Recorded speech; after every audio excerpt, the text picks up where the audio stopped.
Hey guys, it's a gorgeous day. How are you guys? Hey, I think I have to sign back in to get prices. So that's what I was trying to do. Oh, maybe I don't. So we're at 366. Hey guys. So the goal here is to remain strong, remain long. As long as we can do both, then it'll be our own choice to sell. 366. So the price when I left you 2 hours ago. No, not 2 hours ago. I wrote down 11:30. Is that when we signed off? I guess it was. So it was 2.5 hours ago. It was 376 with 445,000. So right now it's 593,000 shares, 430 at 366. So not exciting, but not bad at all. Not bad at all. Not bad at all. So let's just see what you guys are saying. Where's the moderator?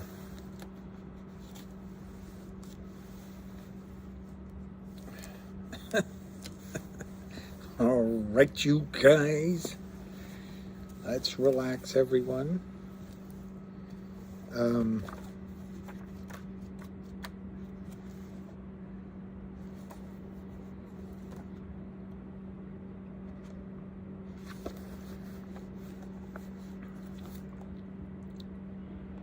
Let's see what you,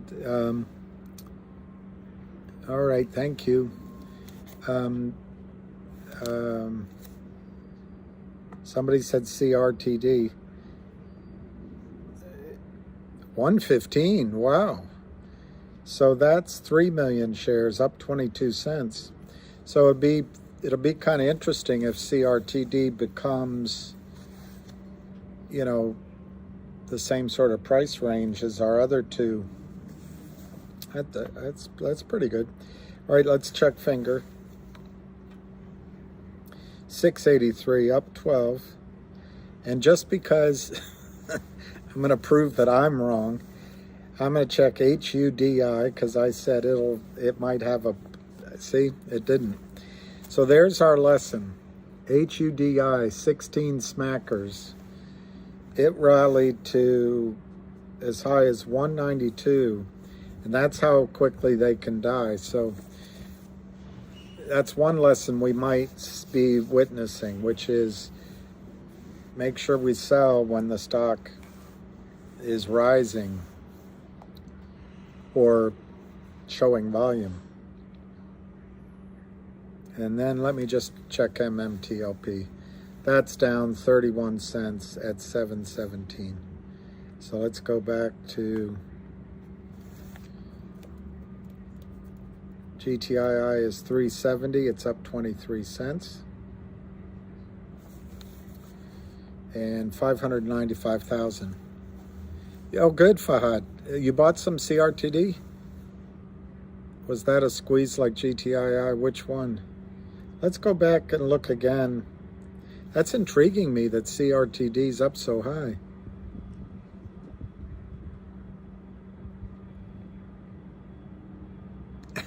SNTG.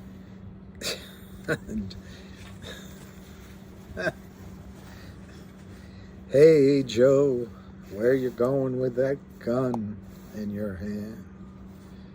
Gonna shoot my old lady.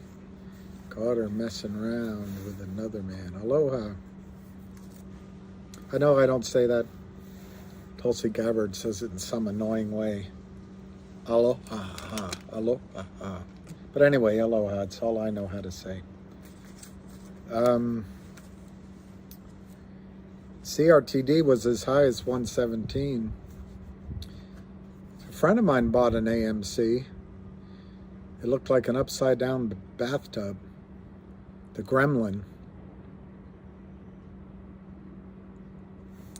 He's just, he says everything, both sides, and even in his own sentences, he's inconsistent because he just wants you to not buy GTII. He wants you to sell GTII, and when it starts to go up, he wants you to get out early. CRDT, it's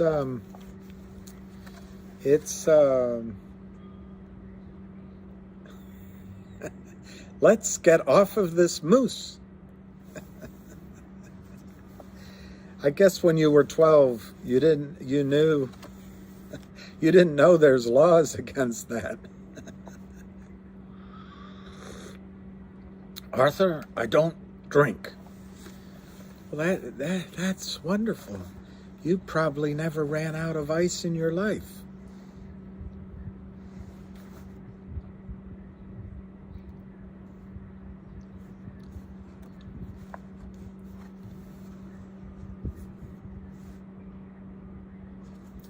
I'm trying to, how many of you have read this book? This book. Not very many. And I did it for you guys, but I did it a couple of months ago, 3 months ago, so I don't even remember it all. I do. But I'm just seeing if there's anything interesting to read to you from it. And you can imagine the book is mostly the traditional role of a prime broker: custody, securities lending and borrowing, trade execution, settlement. The prime broker has the responsibility to settle trades placed by the hedge fund manager with the various executing brokers used by the manager.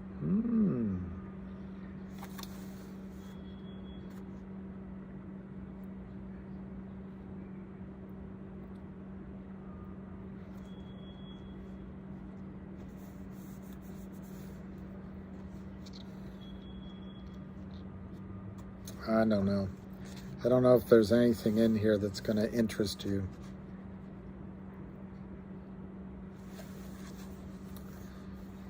There's nothing pithy. There's no quick. It was written by 1, 2, 3, 4, 5, 6, 7, 8, 9, 10, 11, 12, 13, 14, 15, 16, 17 people. Quite a production.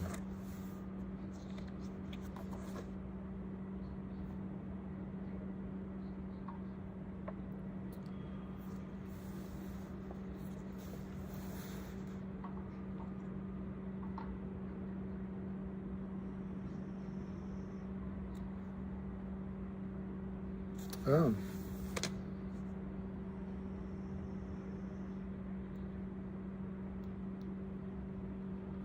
The SEC adopted Rule 1203B32, which became effective in February 2006 and required managers of private funds to register as investment advisors under the Advisors Act.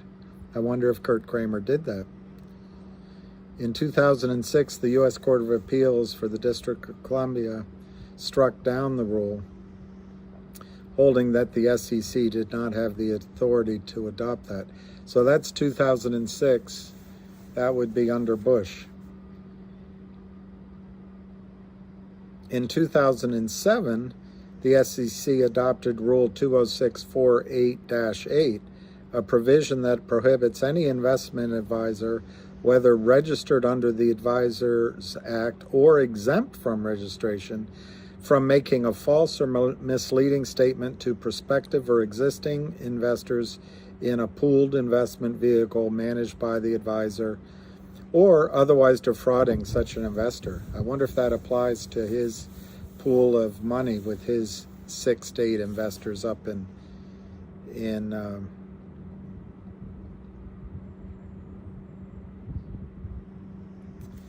according to the SEC, I don't know what scienter is, scienter is, or the knowledge or intent to deceive, manipulate, or defraud is not necessary,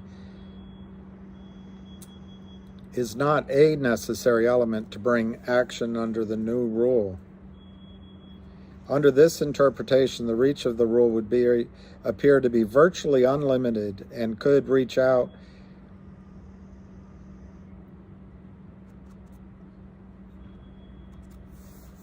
hedge fund governance and managers' compliance with policies and procedures. Anyway,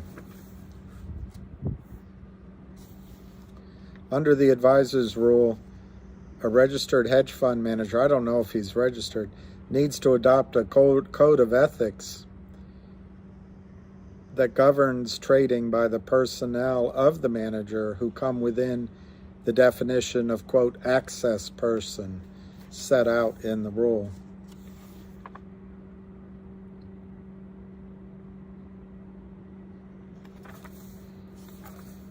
Anyway, an access person for the purposes is a supervised person of the manager who has access to non-public information.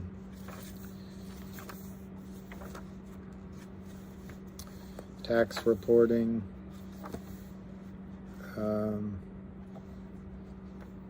I don't know. Let me check the price. The price test for short sales. Let's see what the price test for short sales is. Okay, so CRTD is 114. Finger is 678. And GTII is 364, 368. 619,000. So it's up about 20,000 shares. And it's 212.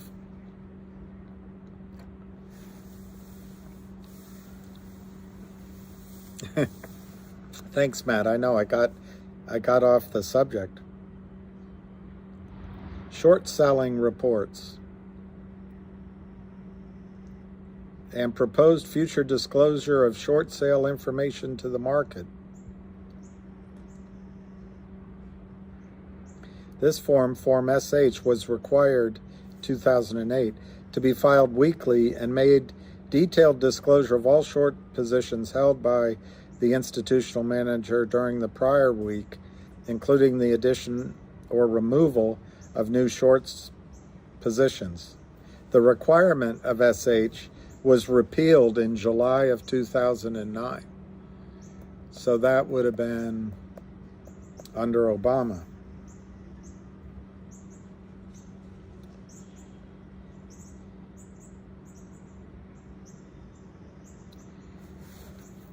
However, in place of Form SH, the SEC announced in 2009, under Obama, that it is working with FINRA and the exchanges to increase transparency of short selling in the marketplace. Specifically, the SEC announced U.S. exchanges and FINRA will take the following actions: publishing on a daily basis aggregate short selling volume in each individual equity for the day, which is the information that we see.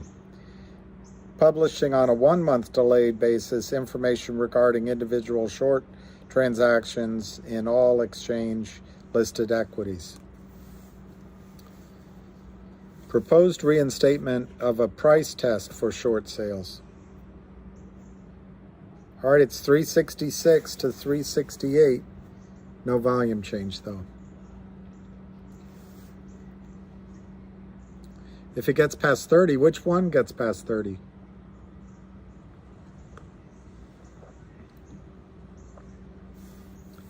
$30.50. Oh, DWAC. So you think if he runs, that means Truth Social will beat Twitter? I don't know. I signed up for Truth Social, but I never use it. I never use it. DWAC. So in 2006,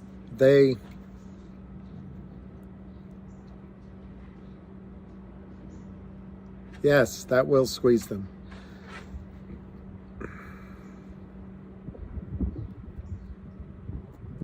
Wow, you bought it 75 cents. Amazing.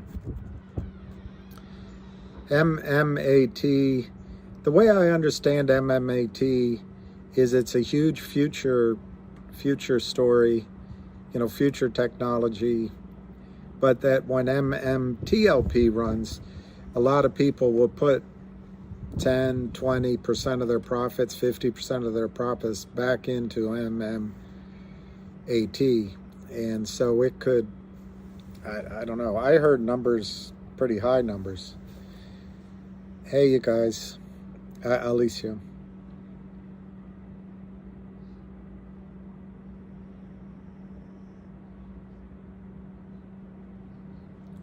I don't think there's any benefit for Finger going private, because what you can't appreciate, I guess, because maybe you didn't understand what they did at first, but this amount of money they have in, which is pretty easy to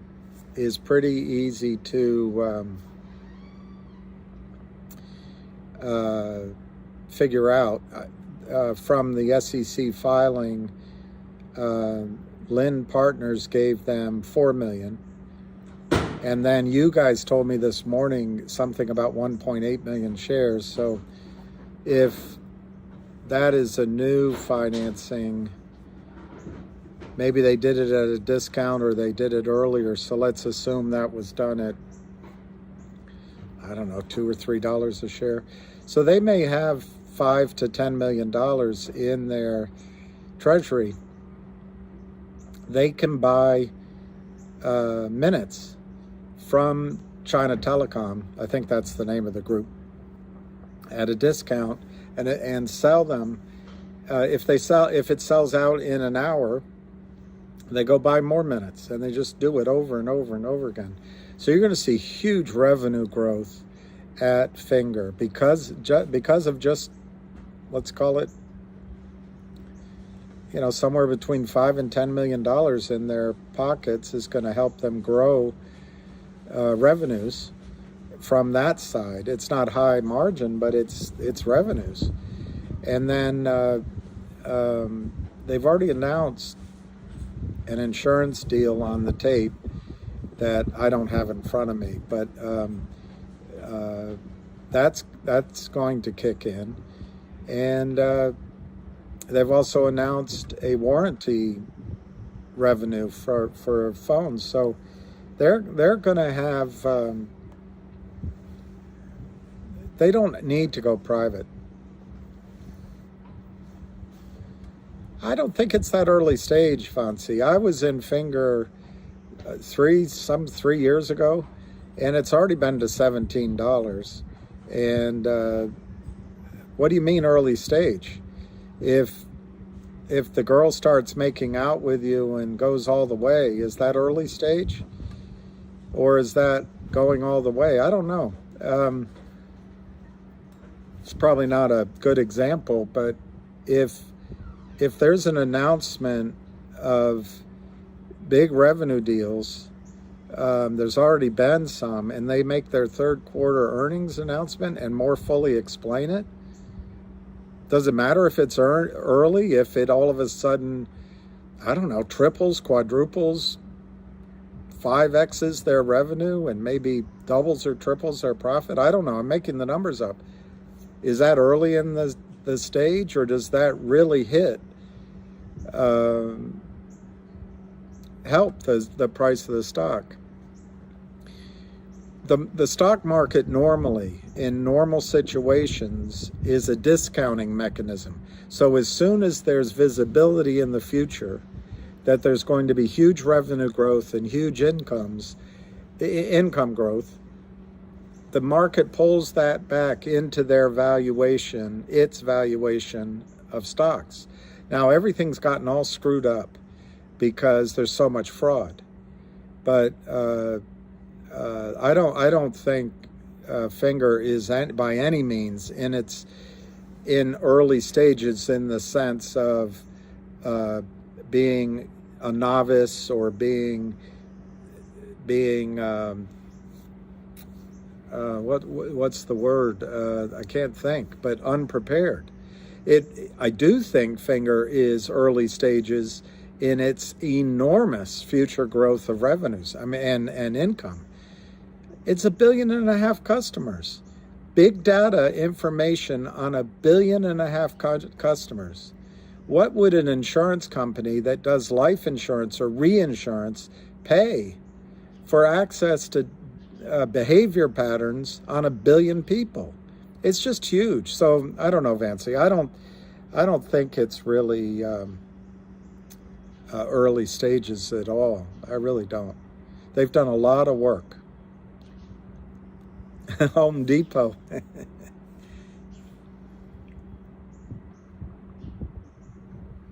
If she starts making out with me, we're going all the way. Stop right there. Before we go any further, do you love me? Do you need me? Oh, Mario, I'm not going to read that. I'm not going to read that. So in 2006, they repealed the uptick rule. That was an Exchange Act rule adopted more than 70 years ago, which prohibited short selling in circumstances where the most recently quoted market price was lower than the immediately preceding price. That's called a downtick. So they repealed it in 2006 under Baby Bush. So the proposal in 2008 was to bring back circuit breakers, modified uptick rule, blah, blah, blah. So a reintroduction of a price test would be, anyway, it didn't happen. They tried, but it didn't happen.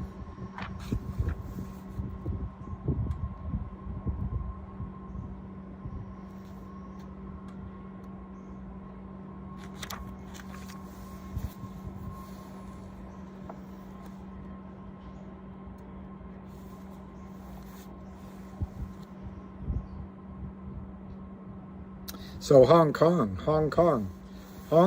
maintains a stringent short selling regime, and it currently permits covered short selling for designated securities.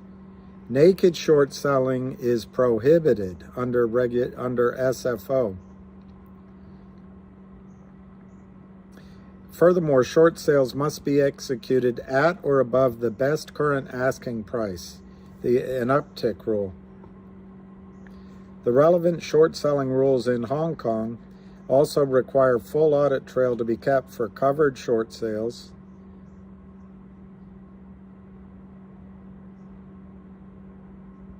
Anyway, that's Hong Kong. Singapore, they give you a penalty of $1,000 or 5% of the value of the trade on all undelivered trades.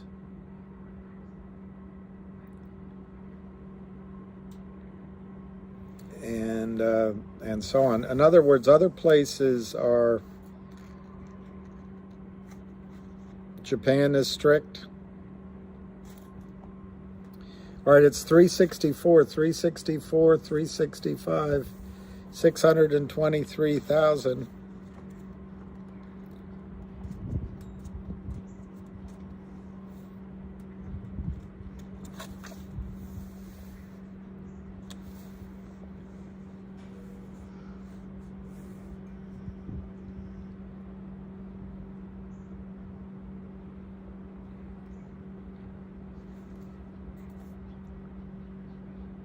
That's interesting.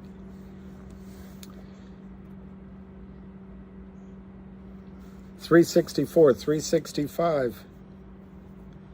364, 365, 364, 365. I really am trying to inject some excitement into this, but nothing's happening. It's 625,000 shares.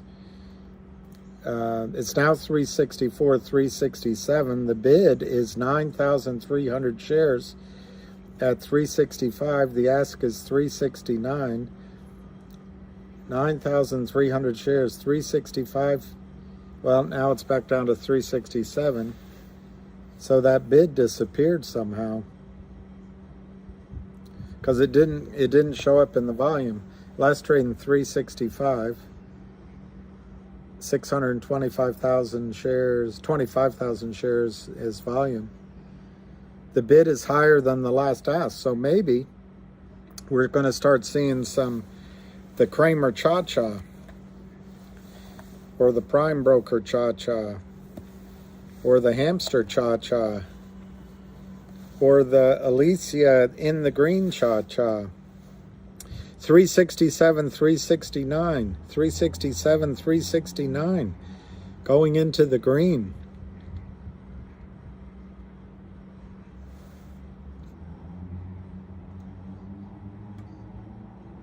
There's a pickleball game? Not again. Sometimes the only reason I come on these is to hear his call. But let me go see if he has a pickleball.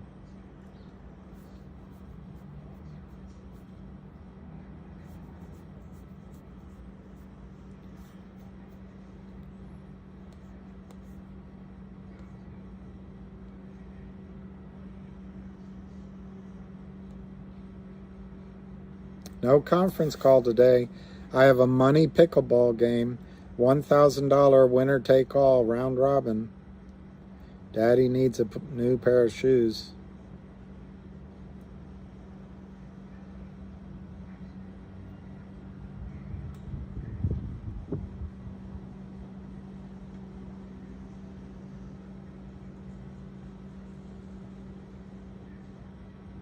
He wrote that the Kramers are going to lose $2 billion to make $2. All right, let's go. There was some action there. I hope while he's playing pickleball, he misses out on fast actin tenactin.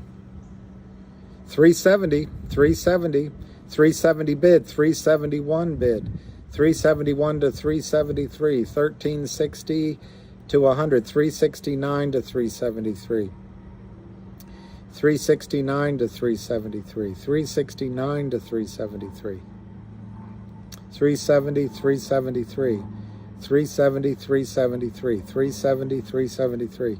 I'm trying. The volume is 629,000. There's no movement. No movement.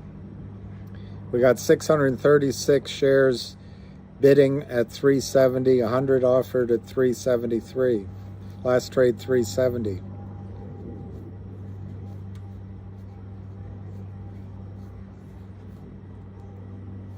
Ham is making money. I think he bought 10,000 shares at 75 cents or something.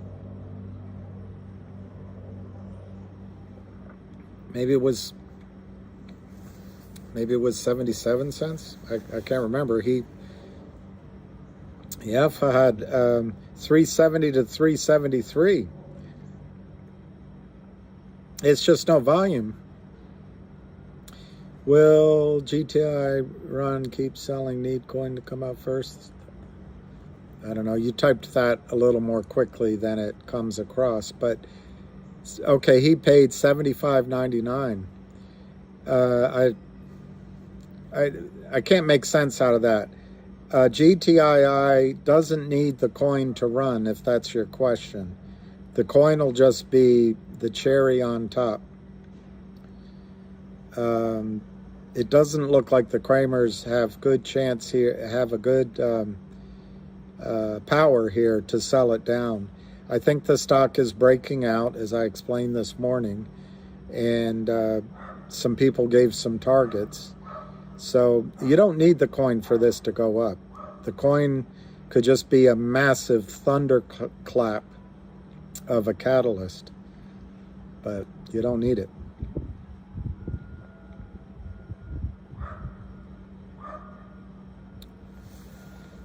I understand the concern about announcing positions, but none of us, I'm telling you, none of us in any of these have a big enough position. If you announce it, it's not going to change a thing. Right now, the volume is so low, 630,000, has barely changed, that it's hard for you to appreciate. When the Kramer stops selling, and Fidelity starts buying, and then Ameritrade starts buying, and then E-Trade starts buying, whether you tell the world about your 1,000 shares, your 10,000 shares, or your 100,000 shares, it's not going to change what's coming. It's going to be like gusts of 250-mile winds in the middle of a hurricane that's already at a 150 miles per hour. Yeah, it's down now. It's 371 a little bit. I mean, down from just a second ago. 370, 3.705, 370 to 371.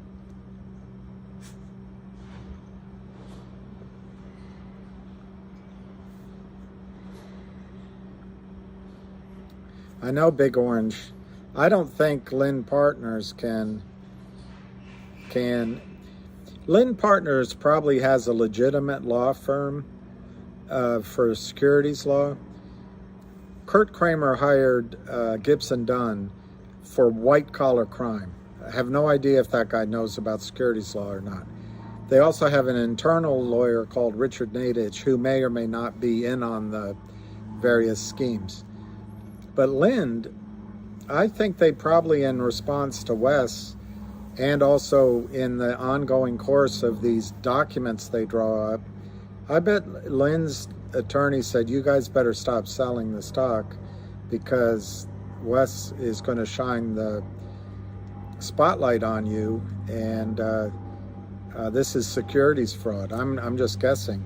And, this is the same video as I made this morning. It's just an extension. We're at 678 now on Finger. No volume, 163,000 shares. Let's go back to GTII. I think Lynn is definitely, with Wes involved. The negative about lawyers being involved, by the way, is you're going to go to settlement. No one's gonna feel like they got their position adequately laundered or cleaned out or explained, or that the punishment was big enough. When lawyers are involved, you're going to go to settlement, and it takes about 2 to 3 years to put evidence into facts into evidence. So it takes that. Lawyers can't think freely. They can't look and see that the sky's blue because it's their eyes saying it's blue. They have to go get an expert witness to come in, have it approved by the judge, and the expert witness has to say that indeed the sky is blue, and then that goes into the record.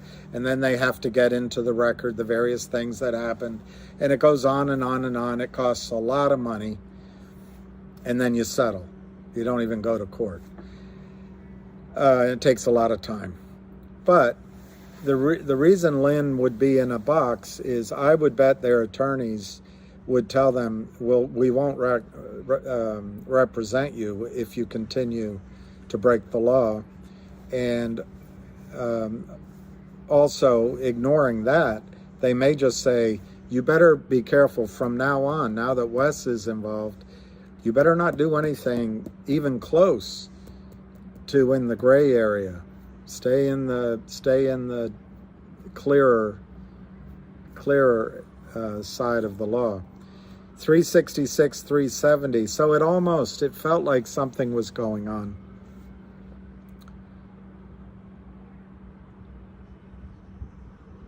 Sure, it should A1R128. If you want me to take that question as a serious question, sure. It could go on another 1 or 2 years. I don't see how. But anything's happen. Vancy, I do not have any inside access to the FBI, the DOJ, or the IRS. Do you? Last time, I watch a lot of shows on TV and movies. The FBI isn't in the habit of informing guys like me when they're going to arrest Kurt Kramer. The DOJ is not in the habit of informing guys like me when they're going to arrest Kurt Kramer. The IRS is not in the habit of informing guys like me when they're going to go after Kurt's cheating on his taxes and hiding profits. I just don't know. I just don't know.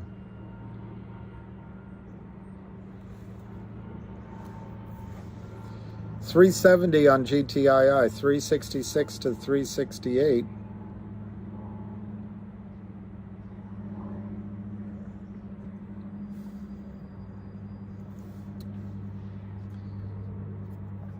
So this, on page 300 of this book, relaxed regulation and unchecked financial engineering caused the credit crisis.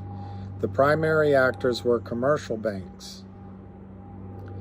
What they did in the 1920s, they repeated from 1999 to 2007, which led to the credit crisis. In the U.S., commercial banks and their affiliates engaged in several activities referred to in congressional hearings as the hazards of Glass-Steagall.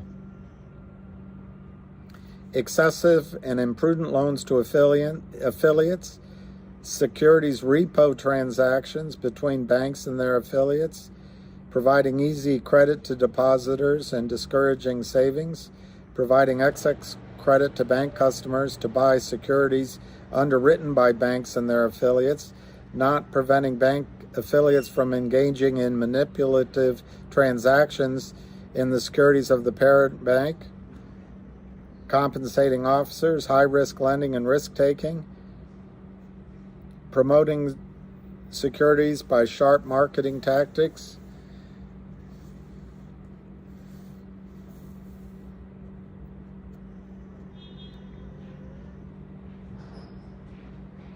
and Senator Glass said, in what year?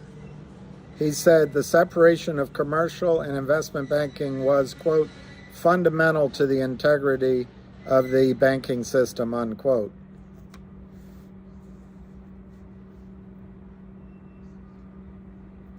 Glass-Steagall introduced a structure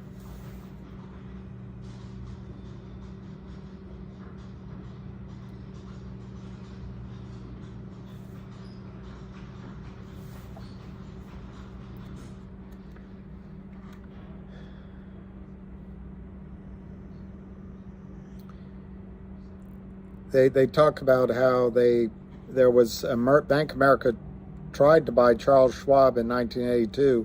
It was denied. And then all this cross-state and merging was allowed, and in large part was made possible by the enactment of the Gramm-Leach-Bliley Act of 1999 and the Financial Services Regulatory Relief Act of 2006. So that was Clinton and Bush, separate parties. It's not politics. It changed key provisions of the U.S. federal securities laws to shield banks, bank holding companies, and their affiliates engaged in securities activity from being SEC registered and being subject to the regulation under those laws.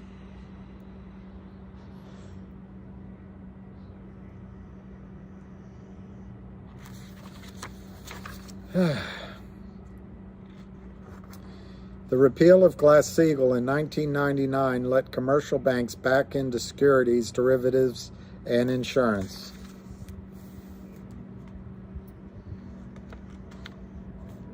In the United States, short selling has become unregulated. As viewed by one prominent Wall Street lawyer, quote, the removal of the tick test from the Exchange Act short selling rule, coupled with the increase from 15 to 30% on the aggregate indebtedness permitted under net capital rules, became a slumbering giant, unquote.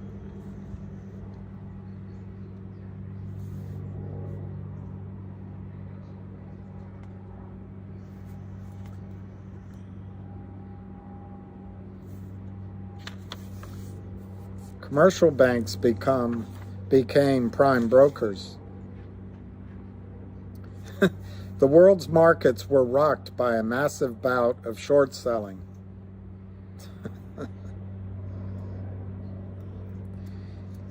During the lead up to black money, governments poured billions of dollars into a handful of credit institutions and insurance companies to prevent them from failing. Commercial banks were nationalized. It's 353 in GTII, 353 to 354. It's only 660,000 shares, so it's now 678,000. So it's about 40,000 shares traded. That's significant, I guess.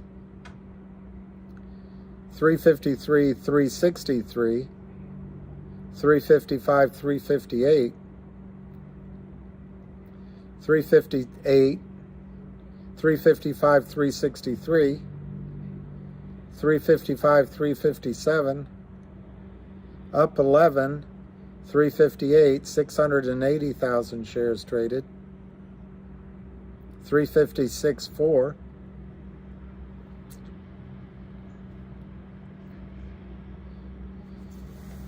In the United States, in 2008, in the United States, the remaining global investment banks disappeared. Lehman went bankrupt, Merrill Lynch was sold to Bank of America, and Morgan Stanley and Goldman Sachs became bank holding companies.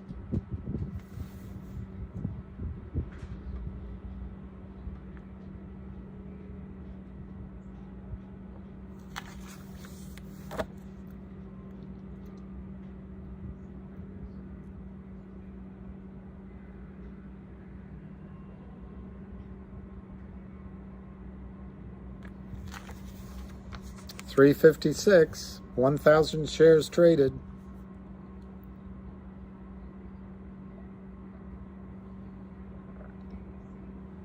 So this author says we should restore the Glass-Steagall Act. Otherwise, we'll have another global meltdown.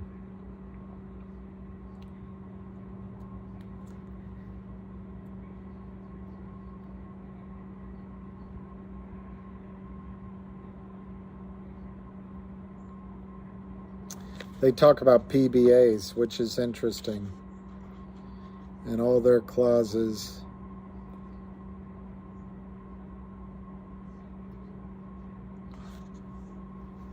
When deleveraging began in early 2008, prime brokers sought to amend their PBAs. Hedge funds began to realize the implications and started to turn to synthetic prime brokerage, in which the hedge fund abandoned having a prime broker in favor of sourcing the core services. They pushed everything out, but the risk is still there.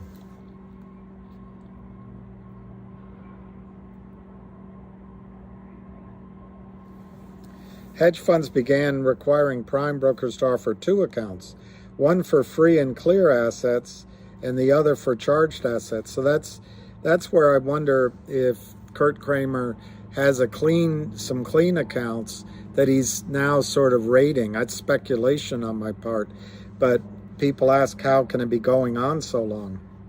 I don't know.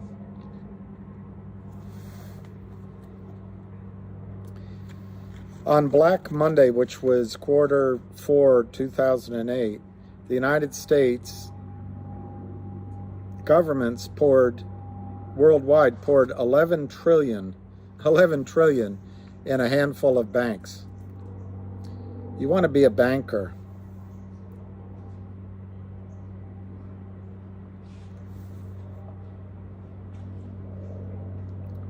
All right, 359, 363. 682,000. So it's 1,000 more shares traded. 359 to 363, 245.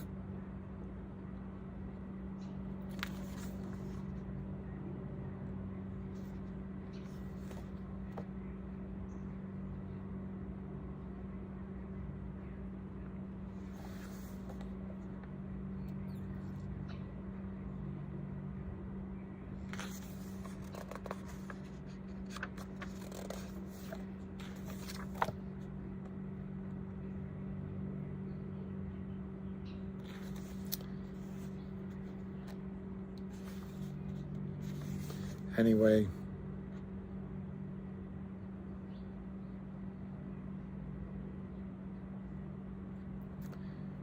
the recommendations are to put Glass-Steagall back, separate investment banks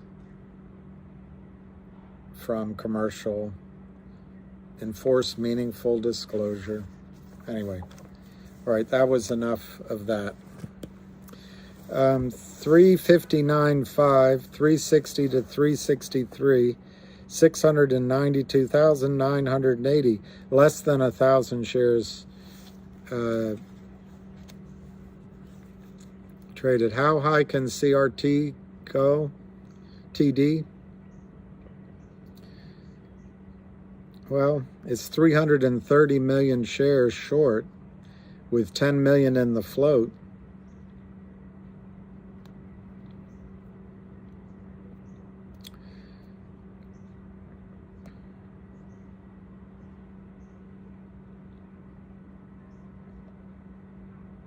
I'm checking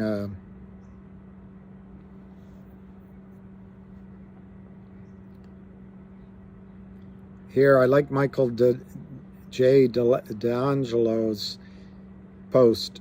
GTII, horrible short selling of epic proportions by a family that's been getting away with it for decades.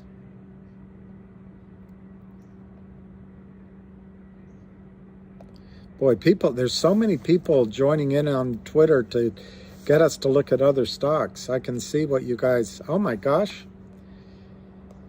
Well, I've been focusing on GTII. Let's see what it's doing. 365, 3,000 share, 361. Let's go take a look at CRTD. 121. Are you out of your mind? I think CRTD can go to the moon, but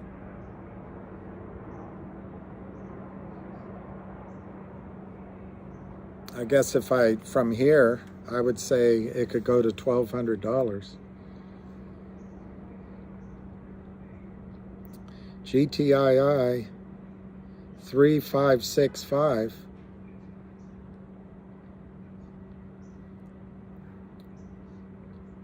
You know what Ham should do? He should take a video camera to his pickleball so we can just all watch that.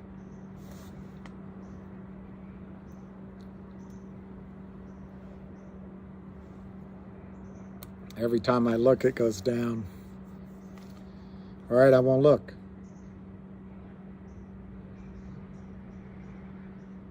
Finger. 673. Hoodie. Oof. 16 smackers. That's a huge loss. MMTLP. Down 23 cents. CRTD. Wow, it's 122. So can I look at GTII? Do I have permission? It's up.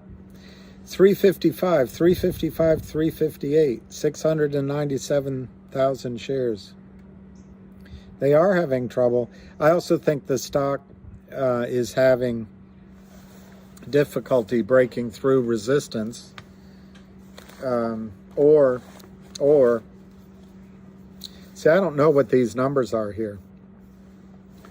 I don't know what they are here, but that line Might be 355, 360. Have to wait for Avid to tell us. But to me, it broke out. It's pulled back. It's very rational. It's boring, but boring is good. Boring is good. Pickleball is some sort of abbreviated tennis game that incorporates sort of racquetball skills, but it's a hard thing. The ball is big, and it's usually played doubles, I think, but maybe it's played singles, and it basically just truncates the court, so you don't have to be 23 anymore to play. And it's all the rage. First time I heard about it, this really great guy who passed away now, rest in peace, was telling me about it. But him used to be a racquetball champion. He made $5,000 to $10,000 a week betting pros at the club, and he would play for hours and hours, and nobody could beat him at racquetball. And so I'm sure that's why he's all excited to find this game, pickleball, and he thinks he can beat everybody at it because he used to win all the time at racquetball. I don't know why there used to be a game called pickle when, I think, was pickle when you played basketball, or was it when, anyway, I don't know why they call it pickleball. No idea at all. 354, 355, 354. Very little volume, but it's probably the Kramers. It's 702,000.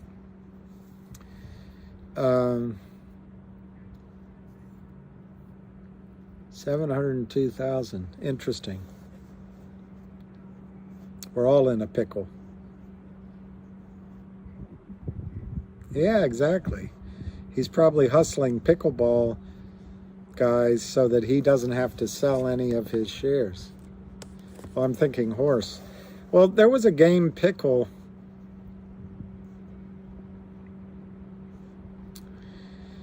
My wife and I play Tickle the Pickle. Who does the tickling, Brent? I have a pickle game, but I always lose. Don't trust people who like pickles.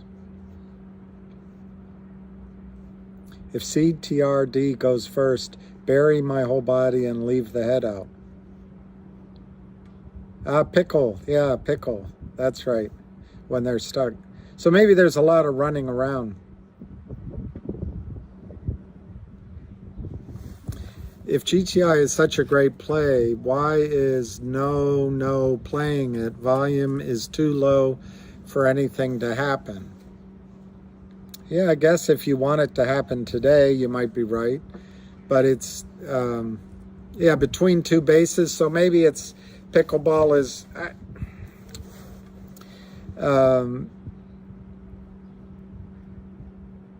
that is when I knew I didn't want a pickle. I just wanted my motorcycle.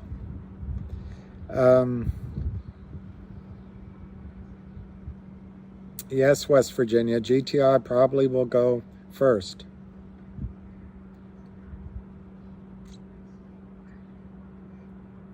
Yeah, that's all I was trying to say to somebody. That this slow action today, no volume, I don't take it as a sign that it means nothing is going on. I think it has great portent. Probably the Kramers realize that they don't have to do a lot of short selling to keep it in place. And probably the $4 number is they seem to get all worked up on. Maybe the $5 number when it was up higher. But it means to me that they don't have a hell of a lot of power left to drive it down. Also, it looks like there is a buyer in there, at least one, who is being very rational about his or her buying, not pushing it up volatilely, and just steady Eddie. That's all good news. And so whoever said there's nothing going on, well, you just wait until, if and when there's a news announcement that there's going to be, let's say, a digital dividend through Upstream, or let's say there's going to be a digital coin through Upstream, or let's say there's going to be, a digital distribution of, one of the products of one of the underlying companies that GTII owns, or anything that's issued as a digital dividend away from the United States markets, will cause, with a record date, will cause brokerage firms to buy in the stock unless they want to be complicit in securities fraud. So, yeah, I don't know. You can be bored if you want. And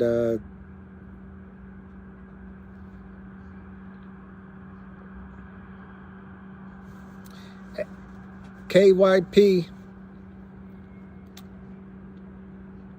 Yeah, news announcement. Could be, though, Keith. The fact is that everyone's talked about a news announcement, and now I'm joining in, so that Kurt Kramer might be ready for that. And he might initially, if his pattern holds, he will hit it hard with selling right after the news announcement.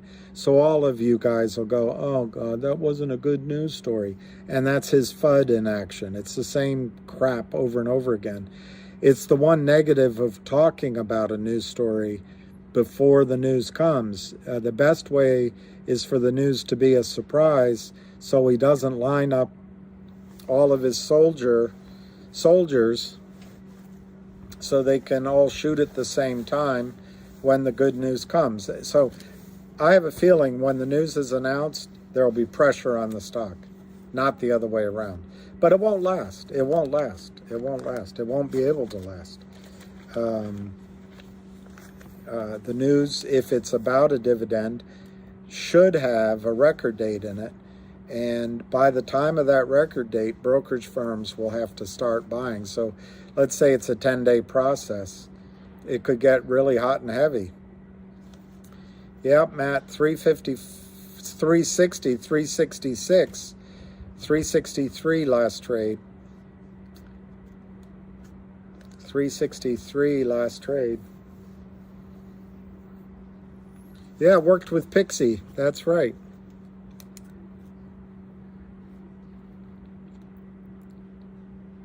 Lou doesn't know as much about NFT. I don't know. As compared to what? I don't know. But I was thinking about, at lunch, I was thinking about whoever said if this doesn't work, Lou's not going to have credibility. Whoever that person was, sell your shares. You're up 8 times on your money. If you bought in at 50 or 60 cents, just get out, move on. Life is too short, pal. Because if you're waiting for the home run, there's always a risk it doesn't work. In anything in life. And if you're going to blame him, you've got a profit now. Take your profit.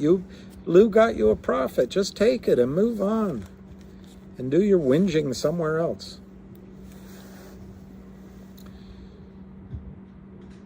Yeah, NFTs we tried it.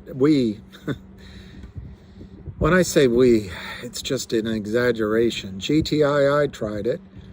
And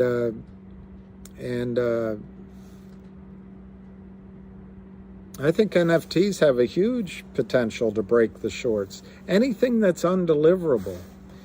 360 to 366, 364.99.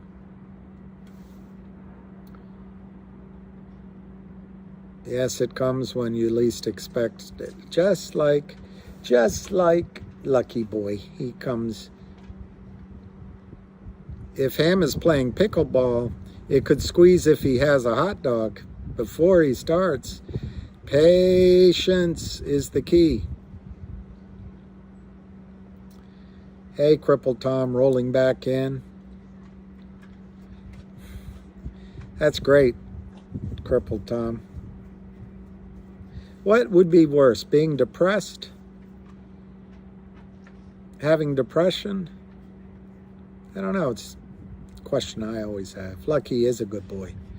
CRTD is 119. I'm trying not to watch other tickers. But let's go over there. 122 I see on CRTD. 121, 3.74 million. Is that a lot of volume for recently? Hey, Jay Ingram.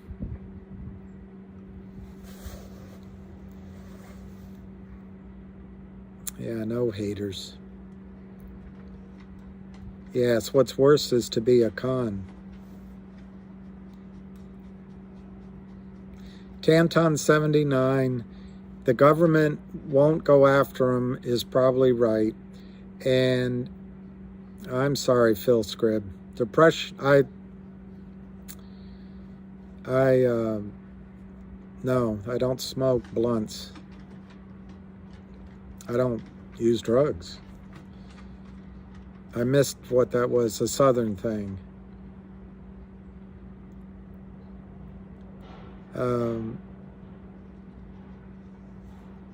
799 shares bid on GTII. Let me look at, somebody's asking me to look at the buy. I see 1,000 shares, 2,000 shares at 123. The 3-month average, but then that rolls in the most recent days. I don't know. People say that I'm high class, but I get lucky on the side. People say I'm a loser. That's cool. I don't find many people that never...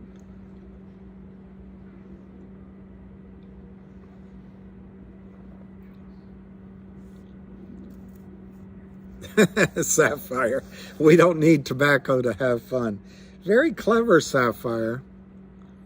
Very clever.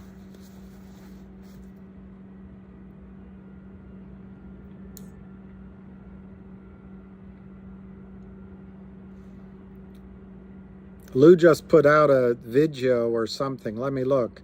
It says we have these MFs trapped. Let me see if it might not be a video. It might be a short or something. You're a little short, aren't you, buddy?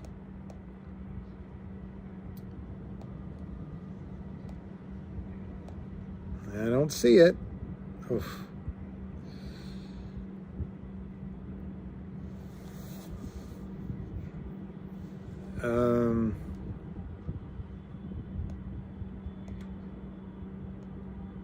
Yeah, it's not.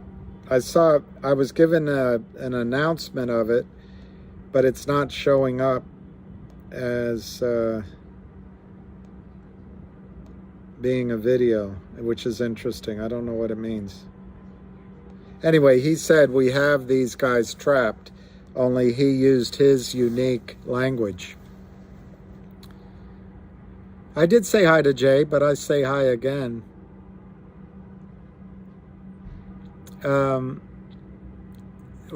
Where does that come from? You're a little short, aren't you, buddy? Where does that come from?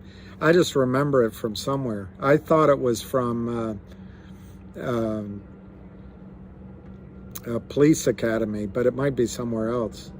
It's a short Lou's video? Okay. Let me look at CRTD. 123.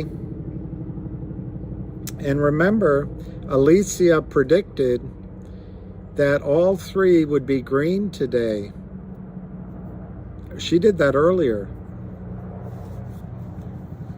Yeah. No, Grand Piano, I see them. Your comments, they're just spinning so quickly. Star Wars, aren't you a little short to be a storm? Hey, buddy, you're a little short. I'm sure there's all sorts. Yes, Arthur. We know she's a princess.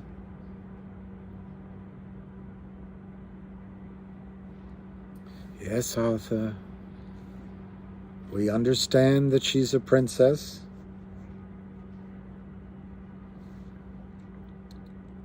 Why don't you grow up, Arthur? You'll make a fine adult. That's easy for you to say. You don't have 50 pairs of short pants hanging in your closet. Could be Austin Powers. I've Googled it. I haven't been able to find it. All right, so everything is slowed down here.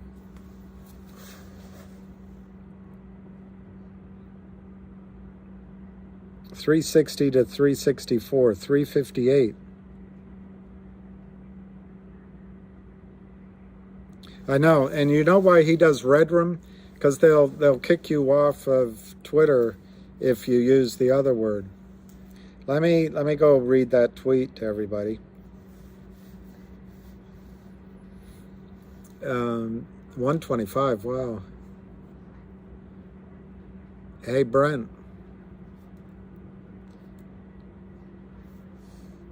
Why don't you? Do you want to go have dinner tonight? I'd love to, but I'm teaching class. How about tomorrow night? What are you doing tomorrow night? Oh, well, I've also got class. Why don't you give me a call sometime when you don't have any class? When you don't have class?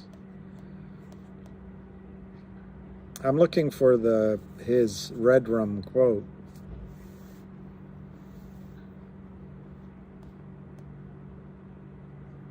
Hey, Key Kramer, we are coming back to beat the SHIT out of you real soon. That's Ham 16 minutes ago.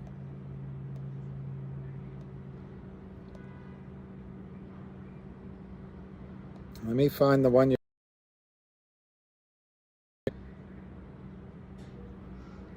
I love the one where he says the Kramers are losing $2 billion to make $2. That just about is right. He talks about Vert being the seller.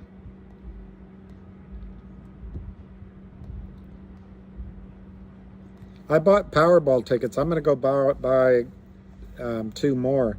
If I win, I promise I'll put it all into these stocks.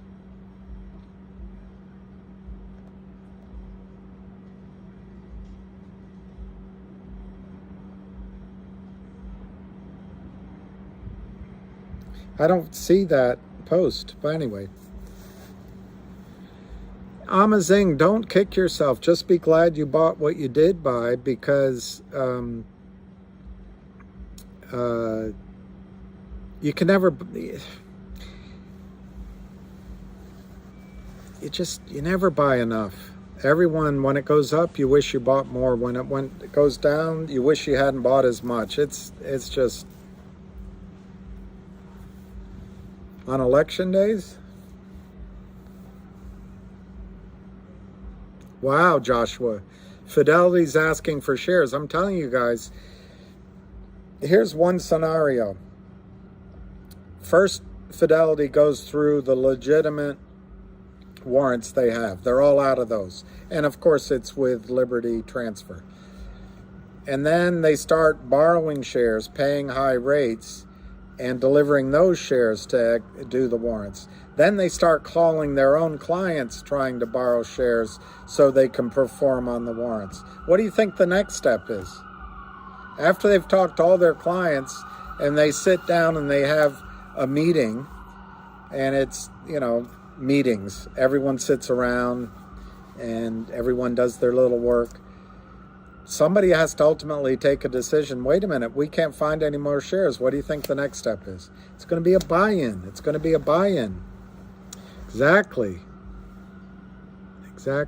It's Ham at Ham Short Seller. GTIILIVE.com. And by the way, Amazing, at Ham Short Killer, sorry, at Ham Short Killer. What might happen? You never know. That one little bit that you bought might run up, and the other one you want to buy might be down, and you can... It just hasn't happened recently, but there was a time when stocks didn't trade in this in sync. I will probably run into you around Kramer's walking my dog Cooper. Is that your dog? Why? You want him?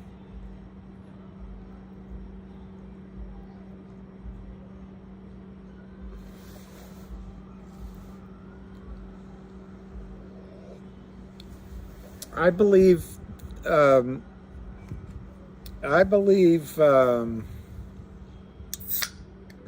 I forgot who put it up there. Habitual, I think it was. No, it wasn't Habitual. It was Brent, maybe. Anyway, I forget who put it up. But I believe whoever put it up that someone called for the shares. Why would they make that up? All right, let me go look. Radio Free K. Radio Free K. You know one thing about Radio Free K's posts? Bar none. He must be a journalist or a writer or must be one of those guys that talks low, talks slow, and doesn't have much to say. Because when he writes, it's amazing. He gets it all in that little Twitter. He gets everything in just that one paragraph perfectly. Much better than anything I've ever been able to write. All right, let's go look at our... Well, Amazing, if you even have just a little bit, and let's just say it goes to 500 smackers, you're going to go, wow, I'm so excited. I'm so excited. 121 to 122 on CRTD. Let's look at Fingerhut. 676.05 up, 676 to 677. I just want to look at who died just to punish myself. It's $15.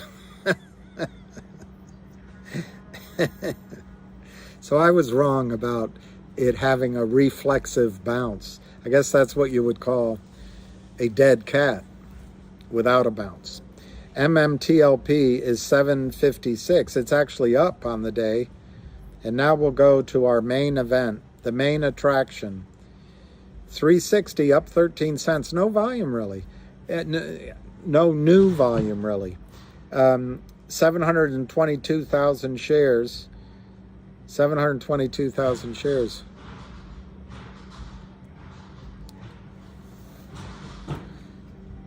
Yeah, Keith, I wonder if DWAC, if it's running in anticipation, once...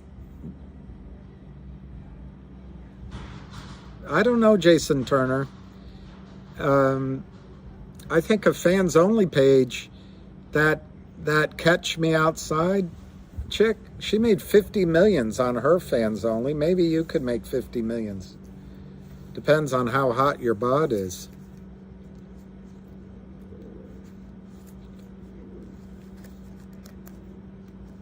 Maybe they should share the money that they make on fans only with men. You know how in professional never mind. Risky subject. 360, 362. It's no volume, guys. No volume.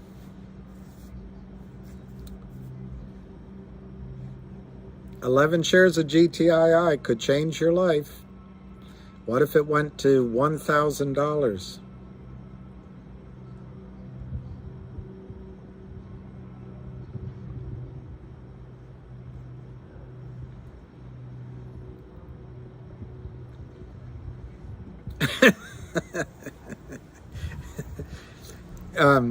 Free would be the wrong price if I had a fans only page. Free would be the wrong price. 674 to 677. 675 last trade. GTII.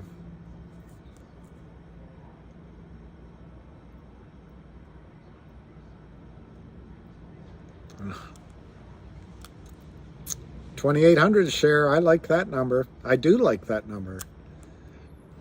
Cooper. Cooper was the name of Clint Eastwood in the movie Hang 'em High. Marshall Cooper. I would have to pay. 360, it's 723,000 shares. It is Deadsville. This is like painful watching this. 358 to 360. Let's just take a peek at CRTD. 122. There's more volume there. It's almost 4 million shares. 122 to 123.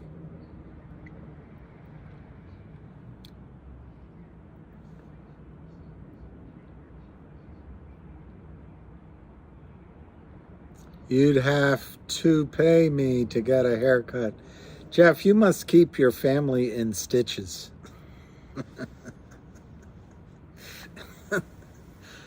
The corniest jokes. And unfortunately, the only jokes I remember are the corny ones. Oh, only Lucky. I bet Lucky would make money on his fans page. So yeah, I do. That's very funny. There's no, well, give credit to Lou, give credit to Ham and to Avid, and give credit to Tommy Wang and his friends. Give credit to the GTII Army. And there's one guy, I'll use his first name, Casey, who should do YouTube, and someday he will. And I hope you guys all join his page, his YouTube when he does. But these guys that have been in on it from the beginning are the ones you should thank.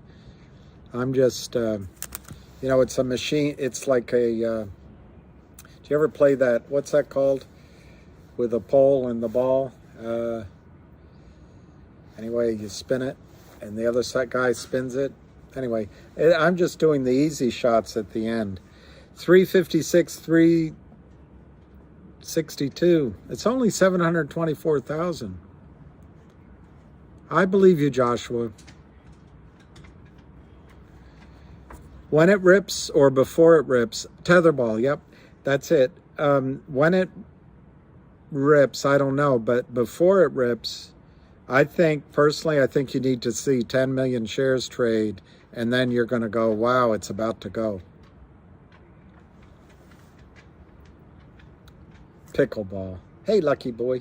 360, it's 724,000 shares. In the last sort of 40 minutes, you know, maybe 10,000 shares have traded. You're addicted? There's help for that. There is help for that. I can give you the name of several people that'll help you with that.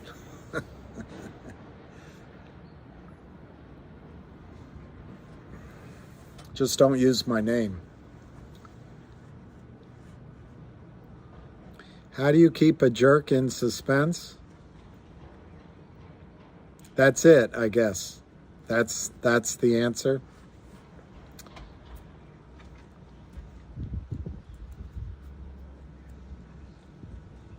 I missed the whole thing on Trump, but I don't think he's announced 50,000 shares is pounceable grand piano home companion. Yeah, I wanted to, it's 356. I'm hooked on a feeling. Oh, I already read that to you anyway. EVG. There's one other guy. Mr. Hathaway.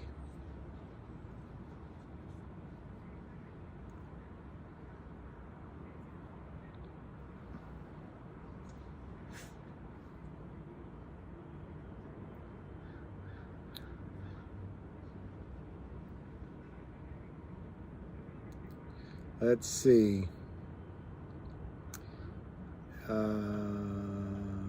Blog. blog. Paul Wong, Jacob White, John Hathaway. I don't want to read about the dollar. I don't want to read about the dollar. Hey, lottie, lottie, lottie. Hey, lottie, lottie, oh. Inflation, no quick fix. That's kind of boring to me too. Now this might be interesting.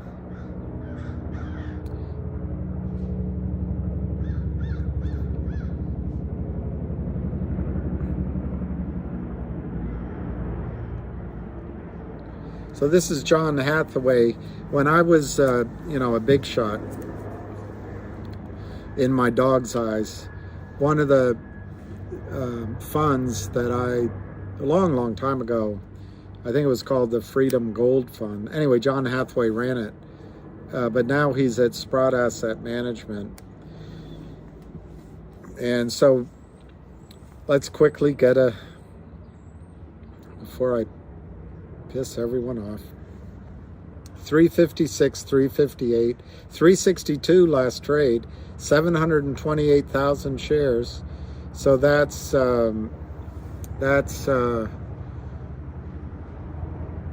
roughly 4,000 shares over the last half an hour, something like that. 358 to 362.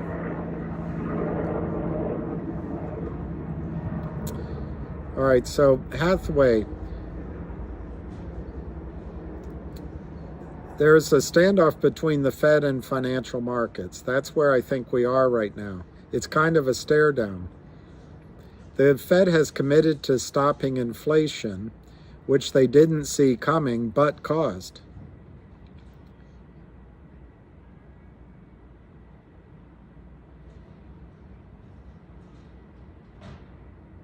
Biden said, I'm going to leave the Fed independent, which is all right.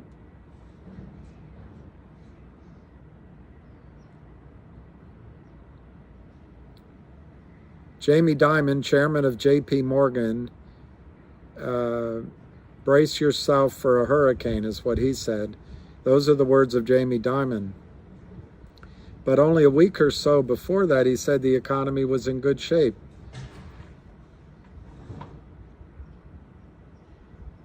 But my view, this is Hathaway with Mr. Hathaway. That's a Amy Winehouse song. My view is they don't have a clue of what to do. Powell is a politician and a former investment wanker. As I have said, I believe they were the cause of the inflation. But they know that what they're doing is likely to cause economic weakness. The big question is, how much can the administration stand politically going into the midterm elections? Because I don't think there's any instant gratification. All right, I'm going to skip to what his point is. I agree with him. I'm in the camp that the Fed is likely to cave in and pivot. So where we are with gold getting to the point, finally, is that we are at a point where the Fed doesn't have a dial anymore. It's either on or off. They're either switching off the economy and crashing financial assets and the economy, or they're crying uncle and caving in, which will open the door for more inflation. I think either outcome is positive for gold. Gold does well. Year to date, it's up a little bit, while the S&P is down 13%. It has shown that it can be uncorrelated. If the Fed cries uncle and pivots, my guess is he's saying the end of the summer, we're already there, we'll see gold around 2,200. All right, let's go get a price quote. 358 to 362, 728,000. Just broke 729,000. Breaking news. 358 to 360. It's 325. Normally, I'd be putting the ham call on. normally I'd be putting on a call from the hamster. Let's quickly check the also rans. Finger, 674. MMTLP, 742.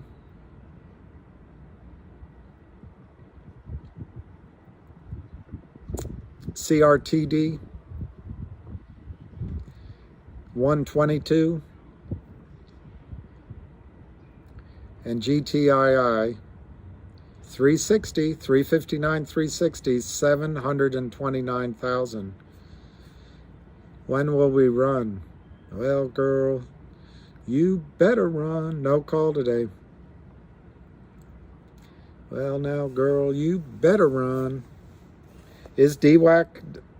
I'll look at DWAC, even though it runs the risk of pissing everybody off. It's not. It's up 81 cents. Oh, no, sorry. It's up, my eyesight. It's up $9.86. Wow, you're right. That's a pretty good move on DWAC. But you remember, that's that's in the category of these big price ones that like AMC and GME, we'll see. But we'll see what happens. I think if he does run, he's still going to have to post on Twitter. Maybe he'll do a dual listing, Twitter and Truth Social. All right, let's look at the price of GTII. 360 to 362. Yeah, it is, Alan. I just looked. You guys are and Keith, you guys are absolutely right about DWAC. You were talking about it last week, but I wouldn't have done anything. But you're absolutely right. It's up 50%. It's massive. But you'll see that. You'll see 50% in GTII in a heartbeat. I know. 2 weeks of boring. 2 weeks of boring. Finger, 674 to 675. It's only 192,000 shares. So,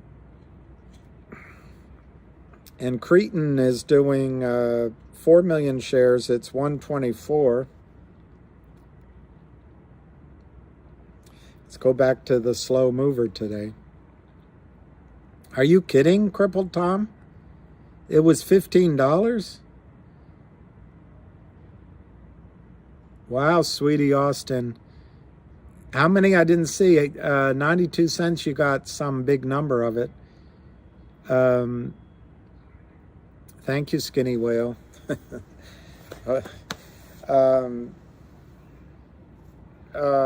How high do I think it can go? Whoa. I just happened to have, in a hermetically sealed envelope, my notes of the hamster's call from yesterday. On Sunday. Yeah, yesterday, of Ham's call on CRTD. CRTD, Ham said, data from Tom Ronk.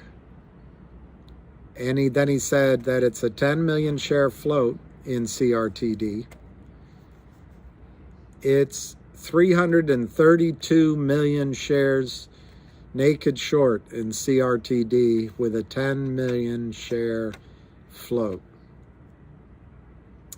The squeeze trigger average is $3.55. CRTD, this is my notes. CRT recently sold at 40 cents. They were trying to get it down there to collapse the company, to collapse the stock.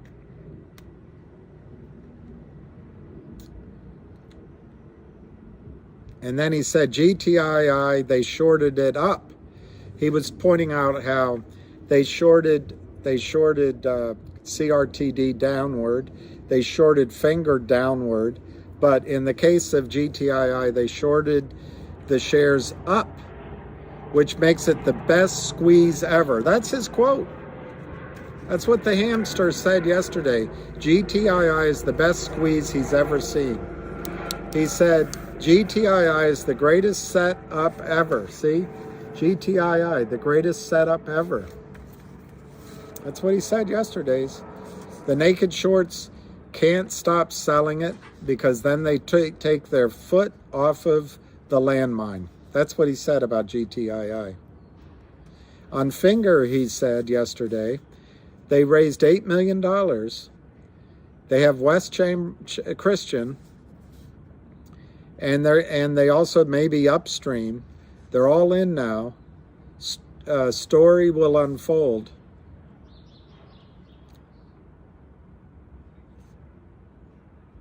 I can't read my writing. Though Lind is going to fold immediately. They're the same type of guys as the Kramers, but they have their reputation. And then he set up more about CRTD.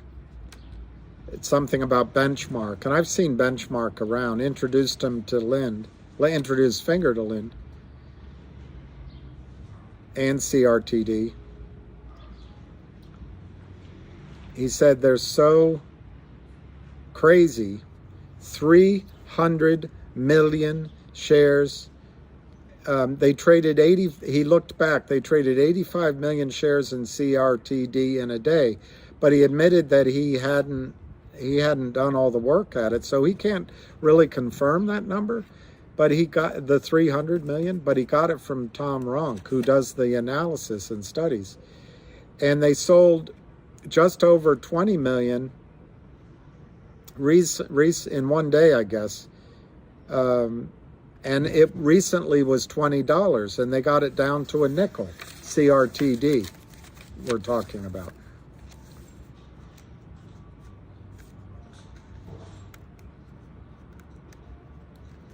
And they've announced a spinoff already.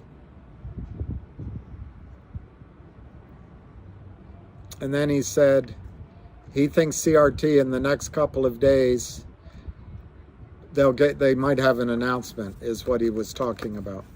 And then he stepped back and got back onto GTII. Talked about Vertical Group. They were the ones that originally sold 30 million shares all along of GTII, but then they hid behind CSTI.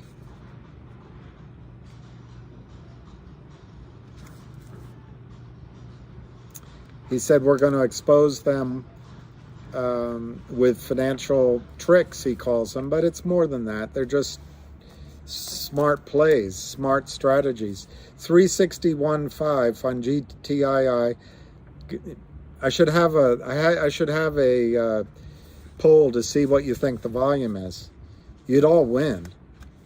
It's 732,770. It's boring. It's not doing anything. 362. We are here to expose the system. They are here to protect the system. He's talking, I guess, about the SEC.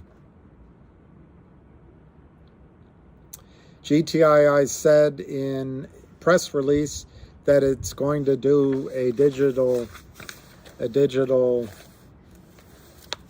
thing, and I guess the rest of my notes have flown across the deck. But anyway, so CRTD, I think with 330 million, 32 million shares short and 10 million float, I'd have to say that it could go as high as GTII and as high as Finger. I don't know if there's going to be a red tsunami. There's a lot. They've already announced in Pennsylvania that it's going to take 2 weeks to count the votes. So I wouldn't hold my breath. What matters is who counts the votes, not who votes. It's who counts them. Gamora, the three-headed dragon. I'm in 8 squeeze plays. Something has to explode before you do.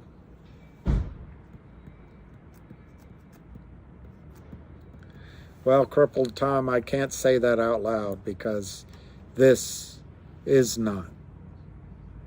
Yes, John Waddell, I'll lend you money so you can buy shares.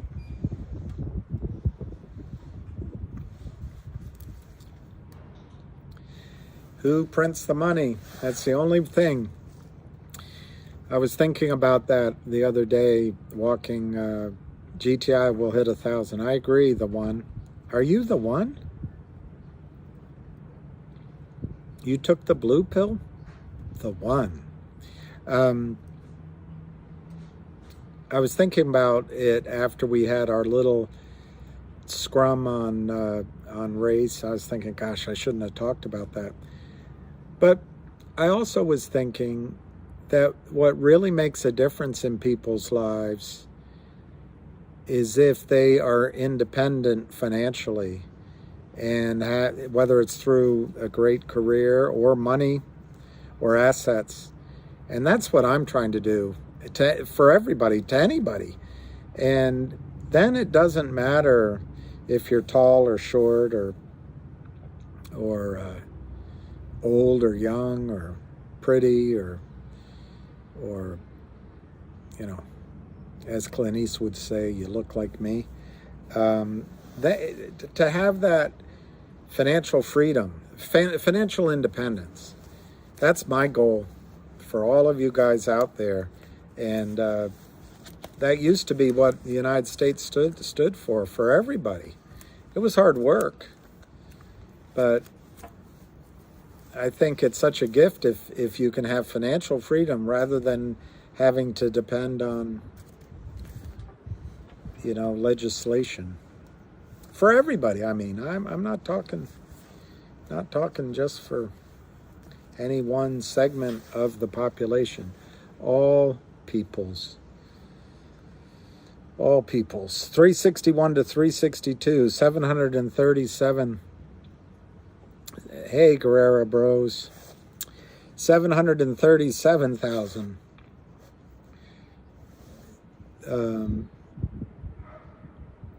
Exactly, Jay Roach. And I also took me a while to catch on. My brother used to say it to me, but I don't think they want strong families either, because strong families give you independence. Giannis, which one is my guess? GTI, CRTD, Finger? I'll give you my reason why each of them could go first. GTII, any day could announce they're going to distribute a digital dividend of some kind. Tonight, tomorrow morning, tomorrow night. And I think that would be enough to really bring in some buying. CRTD, any day could announce that their previously announced spinoff of 10 million in assets into a new OTCQB company. They could announce they've decided to do it with Upstream. Any day. And then Finger could announce, I think their next announcement would be, if I had to guess, and I have no way of knowing, but if I were Finger, I would announce, because it's something I could control, how much money I have, and the fact that I'm able to, Finger is able to go in and do the revenue deals on the top-up minutes with China Telecom. And they could do that any day. And in the middle of that, it would show their strength and the fact that LIND is not getting to negotiate with Finger any kind of deal, because Finger is strong and powerful. So those are the three main things I think could happen with each one. And if I had to pick one,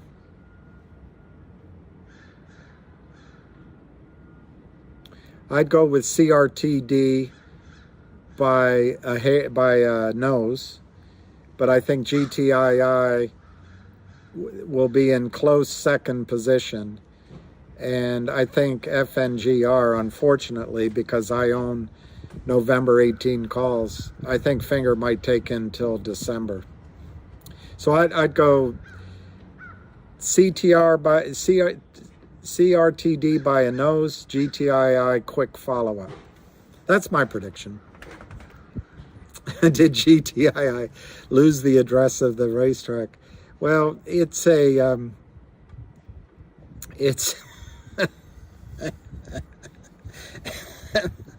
yeah,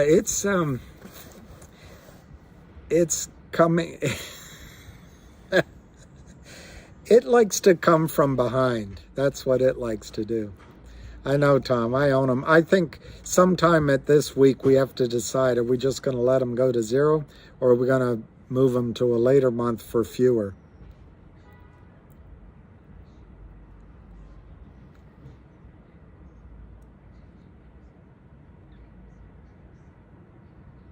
I know, Ziggy. I don't think that's in here, Ziggy. I don't think it's in any of these three stocks, but I do think it's in AMC and GME. I would worry that it's in DWAC, but I don't, you might have better information, but I can't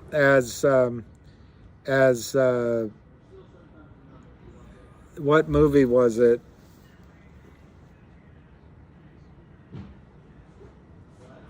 One woman said, I think you don't love me. And the guy said, I can't control what you think. Can't control. And I think differently, but you might be right. You bought CRTD? I know, I'd like 356 to 357, 746,000 shares. We've got about 20 minutes to go. 700. Do you think we'll make 1 million shares on GTII today? Let's go over to what I'm seeing on CRTD from Joey Face. Joey Face. Oh my gosh, Joey Face. Joey Faccio.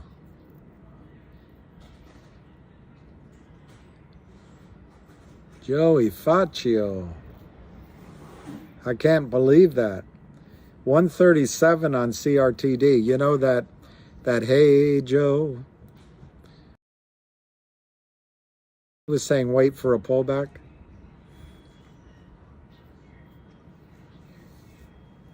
It's amazing. 139. Are you out of your mind? CRTD.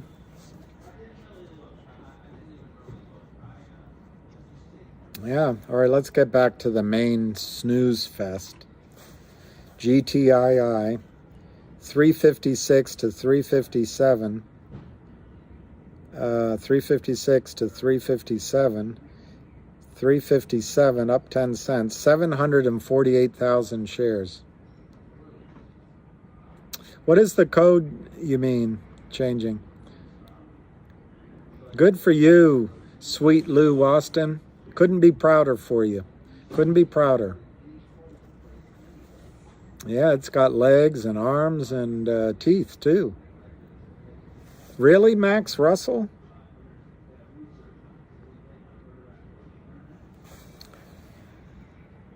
$143, you're right. 141, 143. So it looks like that's getting out of control, and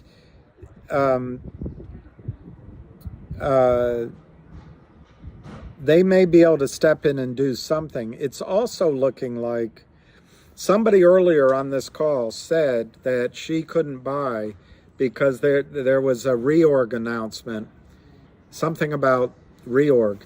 And what happens in the brokerage firms, at least on when I was doing it, you might get a notice from reorg. You get a list of stocks you can't because there's a merger going on or something. And it might be that CRTD notified brokerage firms today. I'm speculating, and maybe there'll be an announcement tonight or tomorrow that in fact they've gone to upstream with that distribution. And I read you Hamster's notes, and he said in a couple of days. We'll see. So it's 144. Let's go back to the main event. I just want to make sure you guys are lulled into a position of complete obliviousness. Guess what the volume is? You wouldn't guess. 752,000. So it's up 4,000 shares. We're at 345. Last trade 364. It is in the green, as Alicia said. 362 to 364.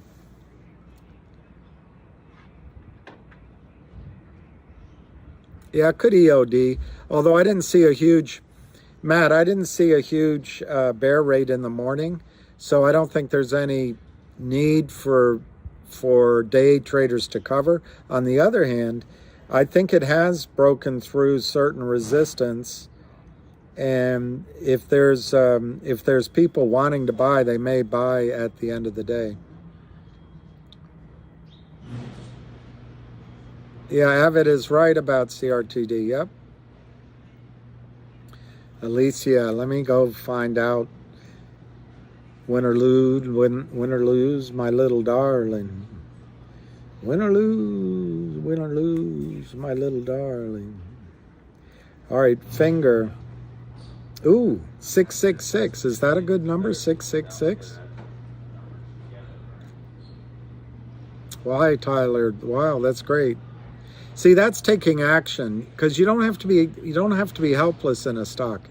You sell, you move to something that's better. There's only two reasons to sell. Well, tax losses is one.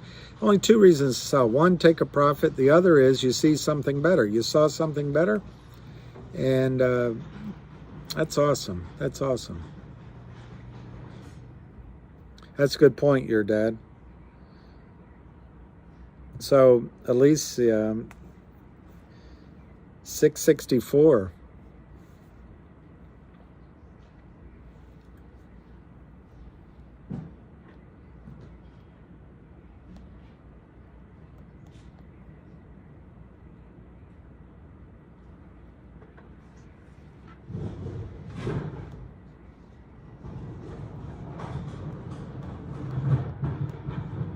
So much activity around me.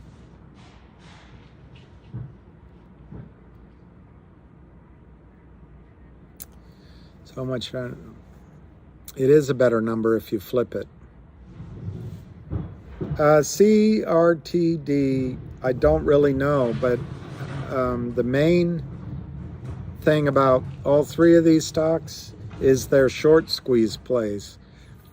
There's fundamentals in the background, but all of us are in these for the short-term, rocket ship.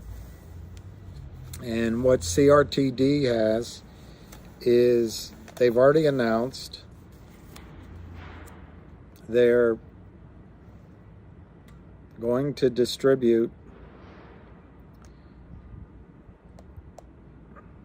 $10 million worth of assets to their shareholders in the form of stock in a new company on the over-the-counter. But they're going to do that instead into upstream, outside of the United States financial system. And that will force account and force brokerage firms to buy in shares. On September 28th, announced an investor deck, which I'm not going to show you, but you can look it up, in preparation of spinning off its media archive, intellectual property, and other assets, including its NFT library and Web 3.0 business division, as a separately traded OTC QB stock. That was a month ago they said this. The OG collection features published and unpublished content surrounding the landmark events and famed figures of the 20th century, and it provides a unique view into the cultural zeitgeist then and now, and authentication and appraisal of artworks from 2016 focused on the value of the photographs and artworks with a value of nearly $10 million US.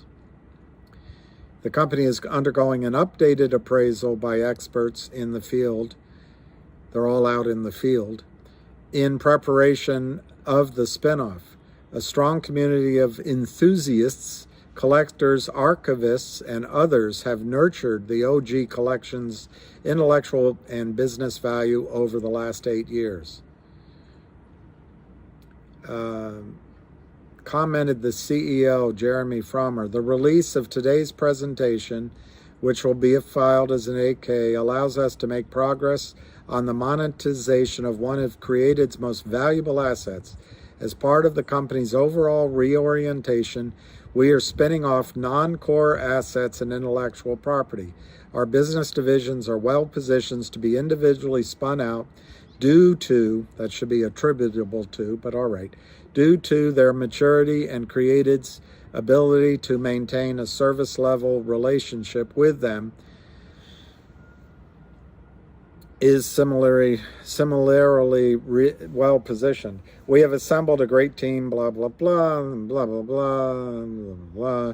This is a company that should be worth fundamentally far more than just the physical value of its components, and we will continue to progress, turning a noun into a verb. We will continue to progress the company's strategic plan to navigate today's market conditions. Anyway, so that was announced on the 28th. And what I think the buzz is going on, and it's just a rumor, I can't confirm it, is they're going to, instead of, it's 141, instead of doing that as an over-the-counter company that can be manipulated by shorts, they're going to do it, or maybe dual list it on Upstream, where it's blockchain, which you know more about than I do. All right, let's go back to the laggard, the snoozer. 360 to 362, it is up to 780,000 shares traded. And guess what? The Kramers are still having the worst day of their life. What are they going to go home? They can't talk to their wives.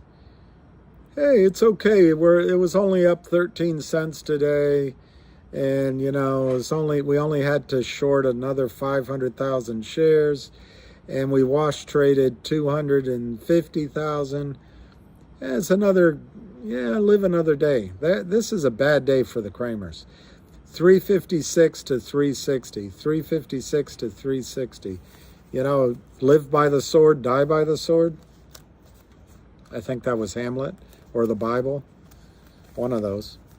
Live by the sword, die by the sword. And that's what the Kurt Kramer motto above his bed will say. Right under it'll say, what was I thinking? I was rich already. They should have covered the trade when it was bought back.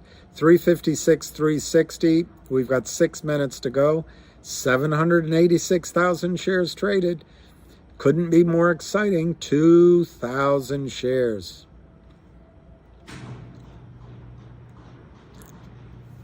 That's great. 5,000 shares. That's great. We have to sell.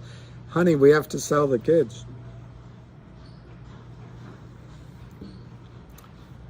Exactly, Joe Estrada. Who's shorting CRTD? I think I heard that it's Lynn Partners is involved with it. But I hesitate because the same person that said that later on wasn't so confident. So let me look into it. I don't have a name that I'm confident in saying to you. 657 to 659. So Alicia is going to be, she's going to get a 2 for 3 marks today. Finger's a good price. Guys, Finger was $17 before it had a sell-off. It was $9 when it went on the NASDAQ, which is great news. And then they signed the deal with the Lind Partners thieves, in my opinion. And Lind drove it down, I don't know, almost to 10 cents. And it still hasn't recovered completely. But what's happened in the meantime? They've got money. I would guess they've got, based on what you told me this morning, maybe as much as, $7 or $8 million. I don't know. Maybe 10 million to increase their revenues with. And they announced a huge insurance deal a month ago. And there's more news pending on that. As the news announcement said. And they hired West Christian. So there's no reason for Finger to be down at $7 other than these guys are just having a sale in aisle 9. All right, let's look quickly at Finger. 659, 660, 658, 660, 225,000 shares. DWAC I'll look at. 29, it's up $11.76. Amazing. Absolutely good call. I'll look at MMTLP quickly. That's 739. And we'll look at CRTD. That's 143. 143 to 155. It's neck and neck with DWAC for the best day. It's up 50%. DWAC's up 50%. And now we'll go, is 357. We'll go to Steady Eddie, 360 to 363. 16,600 on the bid. 16,600 on the bid at 360. 362, 600 shares. Last trade, 362, 806,000 shares. So let's just see what happens in the last 3 minutes. Could we get to 1 million? I doubt it, but let's hope. Might be a good time. Take profits on CRTD. Let some shares run before it gets done. PHUN. All right, PHUN. I missed the advice on CRTD. Well, DWAC's up 68%. All right, so DWAC's doing better. I was just approximating. Oregon Do. 362. GTII's in the green. Let me look at DWAC. 2 minutes to go. You're right, DWAC's up 70%. And CRTD is up 50%. So you're right. But let's get back to GTII with 1 minute to go. Wow. Did you sell? That's great. Hey, Oregon. Which TikTok? All right, so we got less than a minute to go. 362, 813, that's a lucky number. 813,000 shares trading.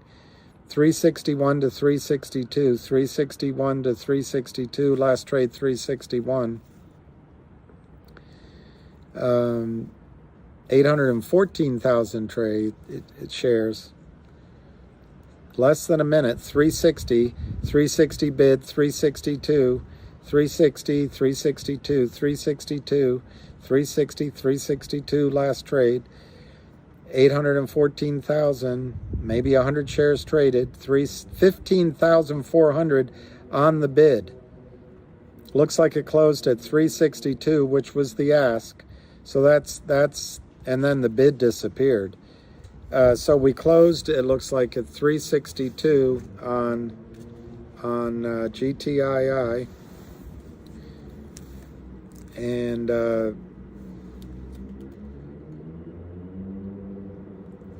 362 on GTII. CRTD closed at 138, up 48. Finger closed, oh, got so close. Anyway, 661 on 231,000 shares. That's, I mean, they're giving you the nice price. That's not financial advice. MMTLP 745. MMAT 146. DWAC. Should have listened to you guys. $29.10. Amazing. That's absolutely amazing. But anyway, you can't be in every play. I couldn't have done it. And then here's the one that gives me egg on my face. Hoodie closes at $15.81.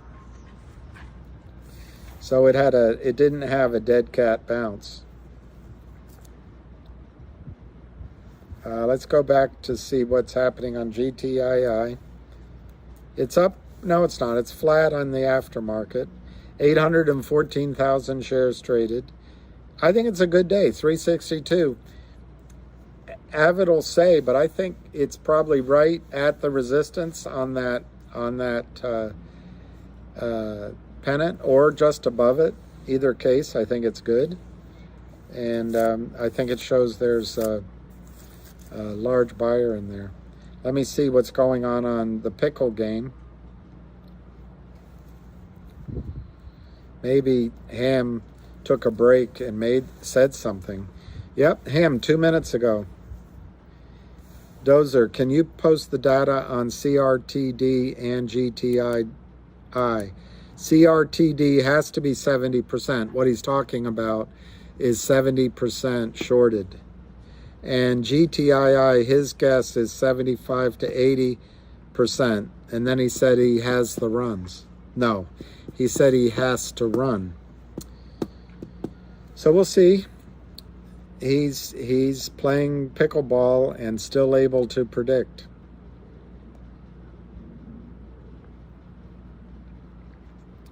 Mukesh Patel replies to Ham Short Killer, "You are a rock star, brother." I love that. I'm going to say love it. Good for you, Mukesh Patel.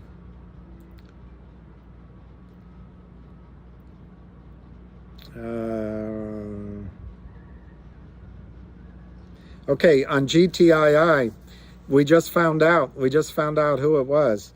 GTII said his buddy is bidding 20,000 at 360. So that number I was quoting to you, it was Ham's friend, and all he said is accumulation, and he often says accumulation is the killer.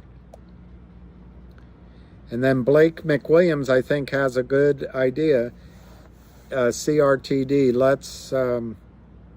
let's go, baby. And then GTII, we're coming for you. Thing is, GTII could be first still.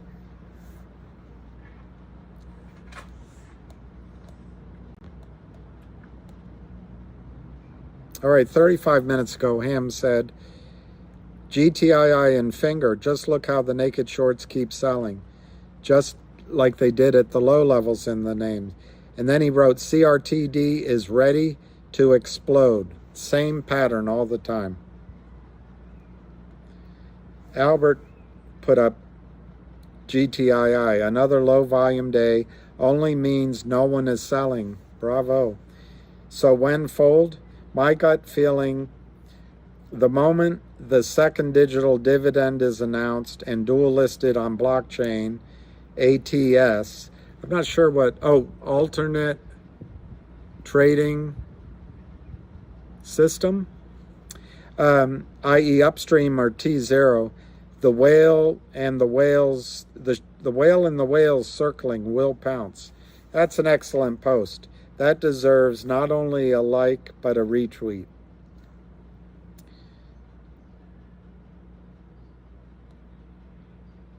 Okay.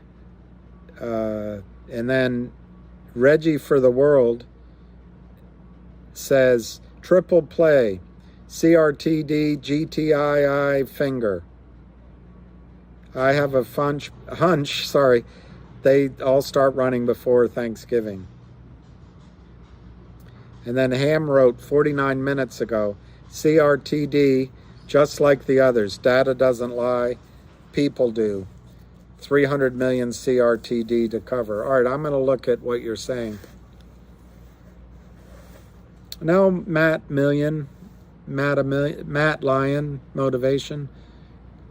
I think you could get an announcement. I think Clue's right. I think the digital dividend could come anytime, tonight, tomorrow morning. Don't blame anyone. Sapphire, I think it's going to go as high as GTII. So,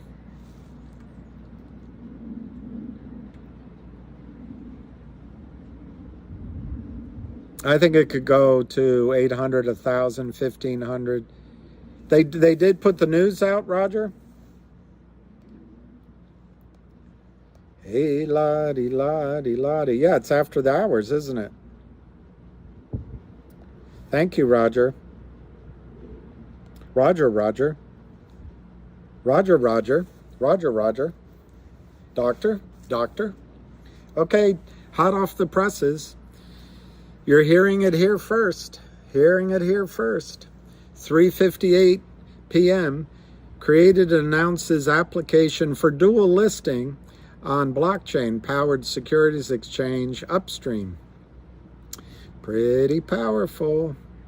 New York, November 7th, 2022, PRN Newswire, Created, Inc., OTCQB CRTD, created, or the company, a creator first company, today announced that it has begun the application process to dual list its shares on Upstream, the premier global exchange and trading app for digital securities and NFTs powered by Horizon Fintechs, and Merge, M-E-R-J, Exchange Limited, M-E-R-J. The company's proposed listing on Upstream is expected to facilitate access to global digital-first investor base that can trade using USDC digital currency along with credit, debit, PayPal, liquidity, and enhancing price discovery while globalizing the opportunity to invest in Created ahead of its and to relist on a national exchange, read New York Stock Exchange. Commenting on, or NASDAQ, but that's the same thing. Commenting on the dual listing strategy, Jeremy Frommer, CEO of Created, said, upholding transparency is what will drive the next stage of evolution in the public markets. Upstream is uniquely leading this charge by combining the best available technology with enforcement practices that Gary Gensler has never heard of. Oh, no, it didn't say that. With enforcement practices that together work to protect and empower issuer and investor alike. We are pursuing Created's dual listing as part of a broader effort to realize the true value of our stock. Looking ahead, we are enthusiastic about the other potential opportunities to leverage Upstream, including its potential utility for the proposed spin-off of our OG collection, media library, and other monetizable assets. Very interesting. So approval to be listed on Upstream, and it's subject to approval by Merge. So the way without rereading it, the way I hear this, they want to have a dual listing for themselves, and it's still to come, this distribution of their collection. So there might be another news story pending. Yeah, who's the big shorting in CRTD?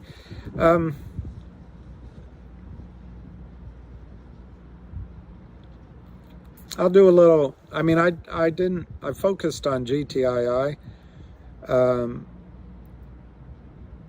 I know Cloud. I have a feeling CRTD, if there's a short in it, they'll try to short it tomorrow morning because it's run up and there's good news. And so if they're still shorting, they're going to try to make it look like it's bad news and make everyone FUD out of it. But this is not bad news for GTII. And if anyone sells out GTII to get in this, there's big whales buying GTII. So, you know, it's everyone's decision, but longs will move to other longs in GTII. So I don't see this as a bad situation. And in fact, we can get, you know, sort of a preliminary run and see what happens. Bowel K Hunter. Bo Elk Hunter. Sorry, Bo Elk Hunter. Sorry, Bo Elk Hunter. I went hunting once with a bow and arrow for deer, and there were 3 deer right under me. I couldn't do it. I couldn't kill a deer. So I'm not a good hunter. I'll look up Ham is at Foot Locker. How do you know? Oh, he's getting shoes for his big money. Anyway, I'll try to find out who the short is, but whoever it is, it's 100 million shares they have to cover. And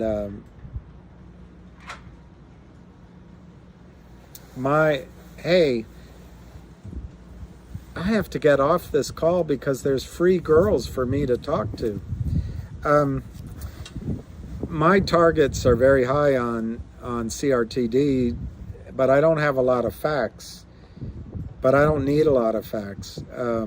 330 million shares to cover is, and a CEO that is proactive and probably is annoyed with what happened to his stock. CRTD could go to the moon. Why did they beat GTII to the punch? Celtic Fox asks. I don't know if Celtic Fox is a downer just because that's his disposition, or if he's on our side, but I'm going to assume he's on our side. My answer is they beat us to the punch because they're not trying to do as many things as we've tried to do. We got FINRA checking out and asking us about why we tried to it's not me, why GTII tried to change the warrants. So they had to put that, answer all those questions, put that in a box, let that calm down before they can do their own new announcement. And they just didn't. I think they wanted to be on the good side of FINRA. Also, the positive of GTII 1-800 law firm is also a bit of a negative. There's a lot of lawyers, and have you ever noticed a lawyer to do anything quickly unless they're a business attorney that gets paid a lot of money? Lawyers take forever unless there's, a deadline with a judge or something. So there's some inertia there. But Celtic Fox, I actually think it doesn't matter who goes first. When I started at Merrill, I moved to another firm, and after a few years, I got a deal and all that. But I regretted leaving, and my boss said to me, because I kept seeing all the advertisements on TV from Merrill Lynch, and he said, and we didn't advertise. We were a really nice niche firm. He said their advertisements helps everybody. So don't worry about it. It helps the whole industry. You don't need to be at Merrill to benefit from Merrill Lynch's advertising. And that's what he said. And that's the same thing here. By having a sourpuss reaction, which is why did they go first and not us? Well, if we had gone first, you might be saying, well, how come it didn't work? By going first, they're blazing the trail, and it gets upstream in the news. Maybe it gets the stock up in the news, and then follow on, GTII announces, we don't know if it's going to happen, but they announce a digital dividend with upstream. All of a sudden, the snow's been plowed. We can get down that lane a lot more quickly than the first mover. So I don't see this as a negative at all, Celtic Fox.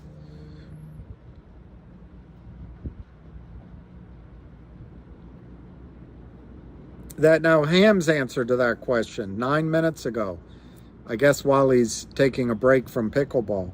Nice, CRTD. Hey, GTI and Finger, this guy moved fast. See the problem? Wipe it out fast.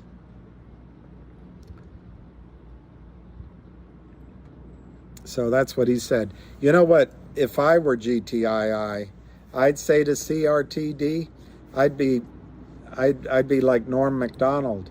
I'd say, hey, CRTD, stop stealing my moves. Do you remember him? Anyway. Exactly, Boel Connor. I think GTII may run first, and I also think CRTD might pull back. We don't know. We don't know. Well, we'll try to make 2-bit investors, $5 investors.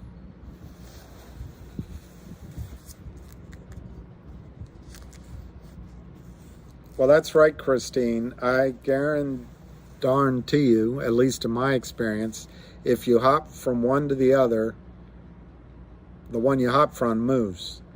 On the other hand, I'm kicking myself with the rest of you. Why didn't, last week we could have put all of our money and then we could get... You drive yourself insane thinking about all those things. It'll kick off. No, GM, I can't help how you're feeling, but GTII is not AMC. If you've been in it how long? I don't know. When Lou came on board. Is it 6 weeks ago? I don't know. I can't say what AMC did in 6 weeks, but the only similarity between AMC and GTII is they're both dead right now. But how dead is it? It's up. It's almost 4. You came in at 40 cents, basically. So it's up 10 times. I don't know.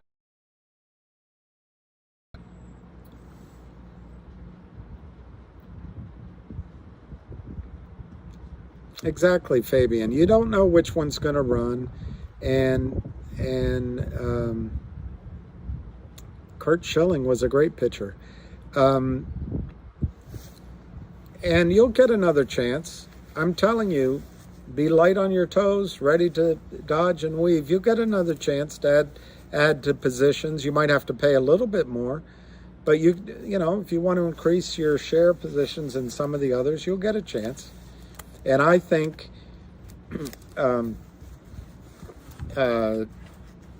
if you had asked Ham yesterday, if you could have, I think Ham would have told you that GTII would have gone first. So I don't see anything today that says that GTI isn't on the verge of running. And we don't know how CRTD will open tomorrow. We really don't. They might have a bear raid. Exactly, Miami, maybe. Excuse me. That's a great average cost on GTII, Lou.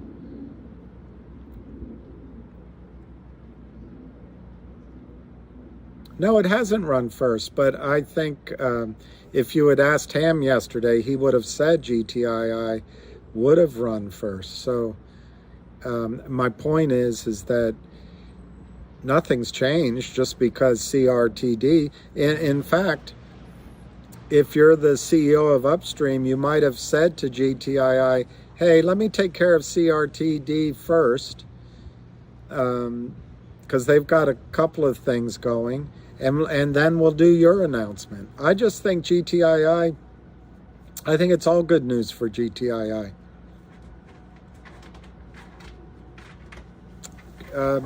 I think you should put GTC orders into for GTII, and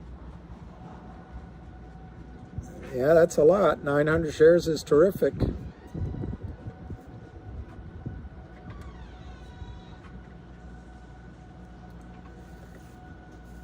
Fabian, I love that. I love that. Money in November and December. So I wonder which one is in November and which one's in December. I'd have to say the next one to announce will probably be GTII, because now that Wes Christian is involved with Finger, and the CEO of Finger is so careful about everything, I'm starting to rue my November calls. Tomorrow I might see what they're worth and move them to December, but yeah, you should put sell limits on, yeah, good to cancel orders. I think, I don't know what the question is, but on all three stocks, you should have orders out even now, in case you're stuck in traffic or something, to sell the stocks GTC, and no market orders. And you shouldn't assume that if it's really high, you're probably hands gonna be shaking, your heart's pumping to write an order. The good thing about having a GTC order in, you just have to go find it and then hit edit, and you just change the price and resubmit. It's simple. But to start all at once and to count, oh God, you're gonna be, just save yourself that stress. Have GTC orders, good till canceled orders in.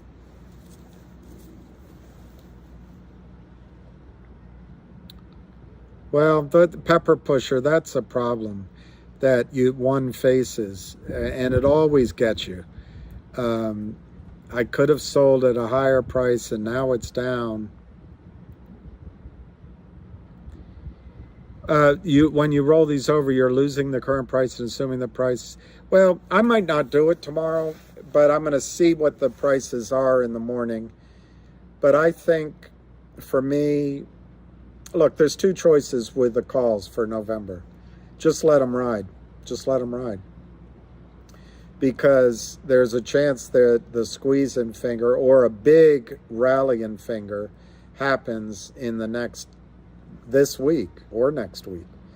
But the other thing to do, let's say I have 10, I bought more than one position, but one of them I remember I bought 15 calls of the 10s, and if I sold them now, I think I'd lose a little bit of money.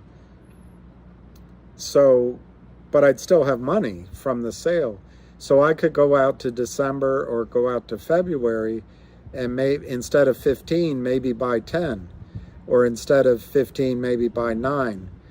So that would disappoint me, because I'd have fewer shares represented if the squeeze happens this week or next week. On the other hand, I would feel a little more confident that I'll get something, because I just feel like Finger is slow. They do everything deliberately, and I think as much as I respect him, I think the chairman has made some missteps because he's been so cautious and so careful and so. But on the other hand, he's recovered really nicely from them. So I'm not, it's just different personalities, and he's got a lot of responsibility. So I'm not criticizing him. I'm just saying that he has, a certain way about him. And so I think he might wait. That's my concern. He might wait until December to make any kind of announcement. So I might just roll my calls over into December. The reason I was excited about the November calls in the first place, they were cheaper, so you could buy more. But also I thought that there would be an announcement. Of course I was speculating, but I thought there'd be an announcement by Finger that they had told LIND to go pound sand, and they were going to buy back the note, and then that would force a short squeeze. Well, I think instead they announced they hired Wes Christian, and as much as people love lawyers, and as much as Wes Christian is the perfect guy to hire, when lawyers get involved, things go slow. SLOWLY, slowly. So I've just got a decision to make this week about whether I'm going to let those calls just expire or roll them into a future month and have fewer.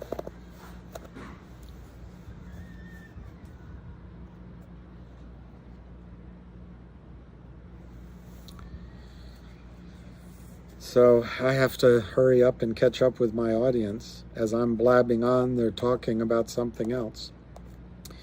Ham wrote something else I saw, or thought I saw. Nacho wrote, Javi Hernandez, se pasa todos los putos partidos protestando y no se le echan. I don't know what it means.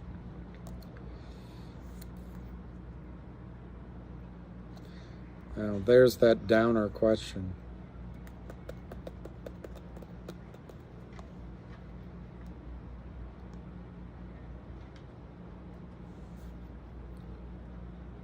All right, so Kurt Kramer wrote something, it's supposedly, to Ham. If he's a real Kramer. He said, so Ham responded, "You're the jerk-off who wants to be a Kramer. Lots of laughs. Come out to the truck in front of the FBI this week." You gotta like the fight in Ham. Why are you pretending to be Kurt Kramer?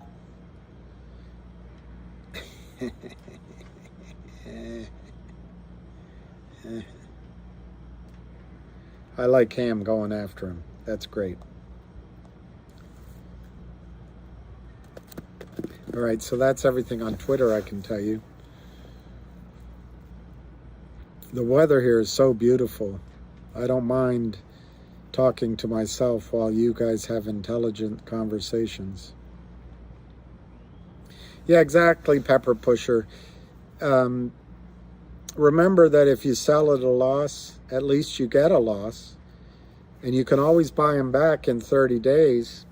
And odds are you buy them back at a similar price or lower. Because even if they run, the hedge funds will drive them back down. Hey, Mario. So, Pepper Pusher, by selling even at this price, you can make a decision. And if I were to buy right now, it's not advice, I would probably emphasize GTII is really cheap. The Kramers have it on special at, what did it close at? I mean, it's amazing how cheap they're keeping it.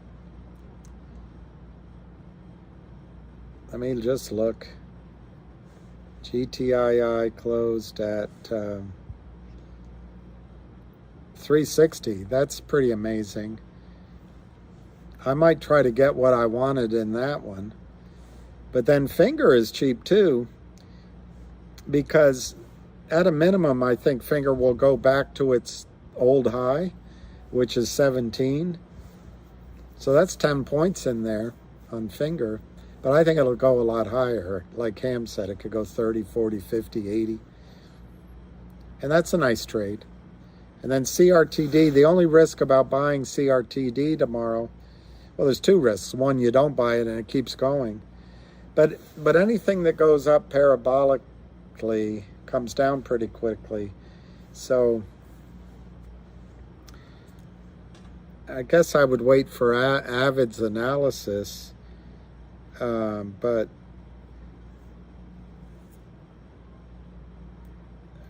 anyway, the other two stocks have pulled back and are churning through any selling and any doubt. This one still hasn't had a pullback, but it might not pull back. I mean, if you look at the chart, it could go to $5 with it, and that's where some resistance, $7.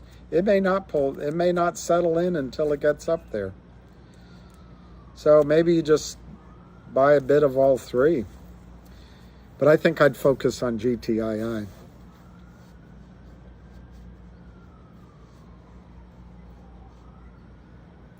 Well, Keith Munzer, I would listen to Avid.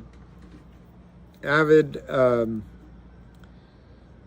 has a lot of experience, and he clearly understands charts and how stocks trade. And 2 digits or 50, 80, 100, that's the most likely. And I'm giving you, and I probably shouldn't, because it's going to mean that I have competition. But my opinion is the stock can go a lot higher. Others agree with me, like Cam. But in the end, Avid is more likely to be correct. I was once in an economics class, and in the class was this woman I was in love with, but one of those things. She was wonderful. She's now married and has 6 kids, and but anyway, the economics professor asked a question, and I didn't usually answer questions. He said, "Why do quarterbacks call running plays more often than they call passing plays?" And I don't know anything about football, so I raised my hand. Didn't think he'd call on me. He called on me. I forget what I answered, but it was so embarrassing I was wrong. And he said, no, the reason they do it is because there's more odds of success and less odds of failure in a running play that they've designed. So you go for 1 or 2 or 5 yards, 10 yards, and there's just more predictability about short passes and short running games than there is about throwing the ball down the field and high risk, high reward. And so I'm giving you my sincere my sense of what I believe could happen. But I can be wrong. So I would listen seriously to what Avid is saying. And his lower numbers, if that's what, I didn't hear it, but if his lower numbers are what he is standing by, I would listen really seriously to that. On the other hand, it's uncharted territory. Nobody knows for sure what's going to happen. And it'd be interesting to see what Avid says if, let's say it goes to $55 on 10 million shares and it trades around there for a day or two. Be interesting to see what Avid says then, because his charts might tell him something differently. So anyway, no prediction is set in stone, and I would be really inclined to listen to Avid. Exactly, Max. Yeah, David Lee. Ham said 5,000. Vancy. Vancy should be a detective. One more thing. Yes, Vancy. Knowing what I know, CRTD, it's over the counter. It's got as much or more shares short than GTII. Probably it has a similar amount of shares in the public market, because remember, GTII was 35, and of that, insiders held some, and of that, other, you never know what the effective public float is. They did a deal, yes, and their 10 million shares were issued, and that number's gone up a bit, but I still think 30, 35 million, 45 million is the public float in GTII. So it's still going to scream like a race car as it goes up, race car's engine. But I would say that CRTD has all the strengths of GTII, and they made an announcement, so I would expect tomorrow, whoever the short is will try to hit it hard just to make you think it's a bad announcement. Oh, it's a delay. It's just an application. How long is it going to be for it's approved? Those kind of fuddy-wuddy-duddy things. So you might get a chance to buy tomorrow in it. On the other hand, it looks like it's off to the races, doesn't it? So, yeah, Vancy, I think CRTD, what I've learned over the last few days, has every bit the same upside as GTII, especially if you consider that $5 was where it was before, and $10 was where before these thieves and criminals started shorting it.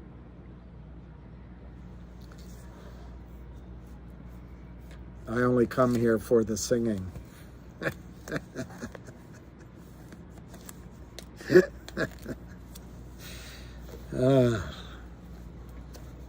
Imagine what you'll do when you're snowed in.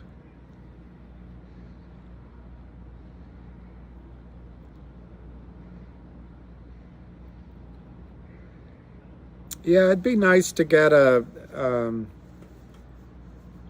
yeah, you can ring my bell, ring it. You can ring my bell, ring my bell. God, what a song. You remember in the beginning it has that poo, poo. That was new when they did that. I come here for the movie references.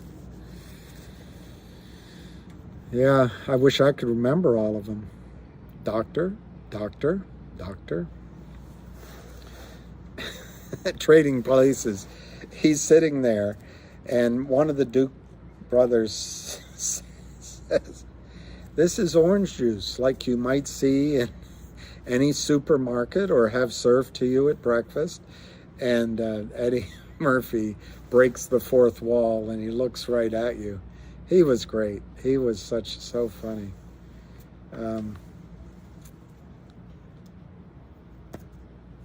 Well, I used to love,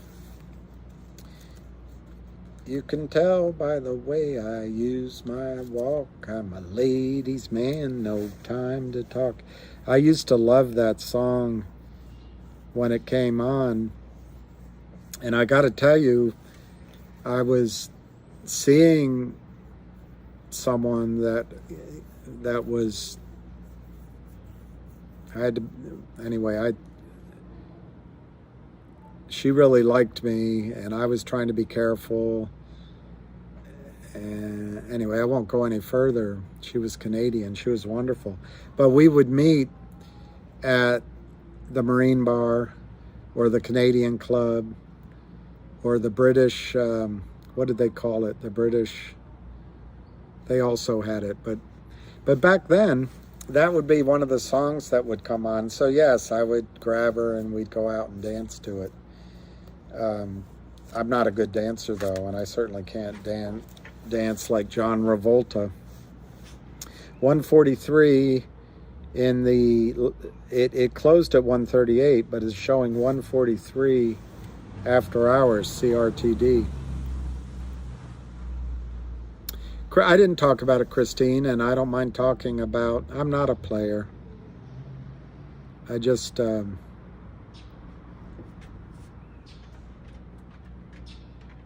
fell in love. I don't mind answering questions more than once. The only thing that I mind is the negative waves sometimes, and you know, some of the, anyway, let's not talk about that. What I think GTII could go this week. I hesitate to tell you that I've been wrong before, but I think GTII is on the verge. And if I read the tea leaves, I think they're inclined, because of what's that company, INSEE or Pixie or Pansy, that just went on upstream, and now CRTD has gone on upstream, and some of the same investors are in all the same stocks. I have a feeling that GTII is going to either do its digital dividend, its warrant as a dividend digitally, or distribute something digitally, or do a coin on upstream, or maybe decide to do a dual listing. I don't know what they have in their scheming in a positive way, their schemes. In the UK, scheme is a good word. Here, scheme has negative connotations. But they've been working at it so hard.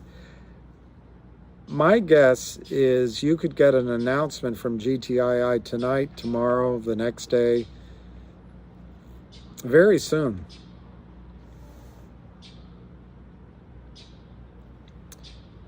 You're welcome to share opinion. I didn't see that name. Yeah, I don't mind opinions that don't agree with me. I really don't. So I don't see the name. Darn it. I don't see the names. I don't mind other points of view. I really don't, because I mean, everyone says that, but how do you learn unless you listen to other people? And hey, Eric from Texas, hook 'em horns or something. 1,000 is terrific. And Rosie can get her kitchen renovated very soon. Oh, I can scroll too? Okay. That's fine, David. Don't worry. David, I'm also very, I'll leave it to you. I don't want to question you. But just let some, I really don't mean, I don't get disturbed by someone saying that I'm wrong. Sheikh Fahad, I don't know. I'm more relaxed because it's always darkest before it goes totally black. No, I don't know. Who voted? Alicia did? Wow. I'm waiting till tomorrow because I like to vote on. Thank you, David. They're probably just giving me something to read that I shouldn't be reacting to. So I have full confidence, David. I don't know if they did. Let me look.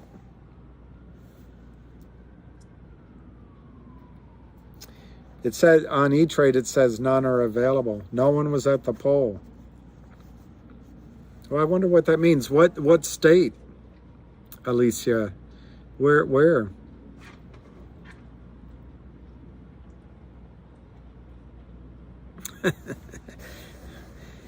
Can you pass the jelly? Can you pass the jelly? I know, I like voting day. Oh, Arizona. God, I hesitate to say this, but I think they really cheated last time there. And all I want is a fair election, whoever wins, whoever wins. Did they tell you to use a dark Sharpie pen instead of a pencil?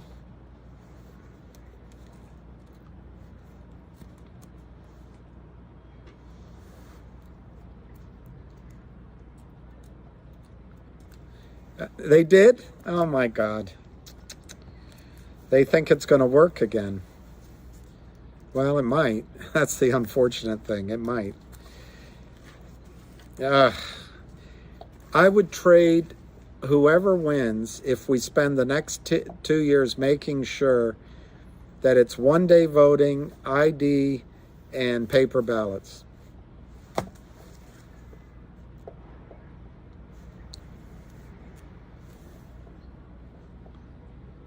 Wow.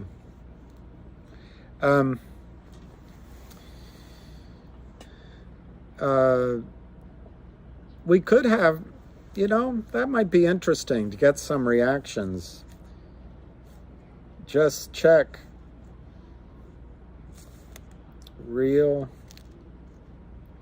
time. What's it called? Real time vote?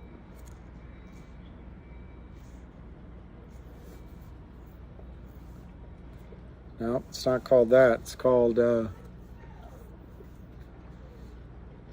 me just put in polls.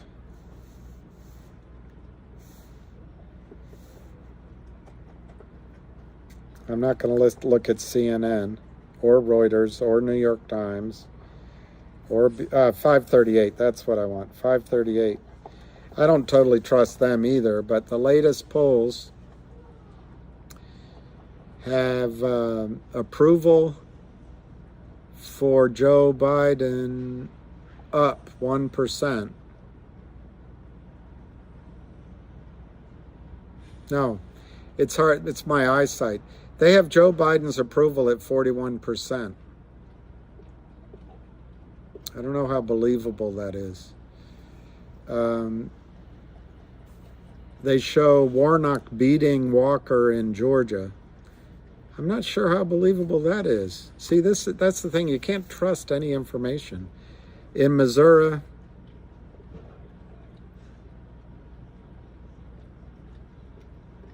no, I misread it.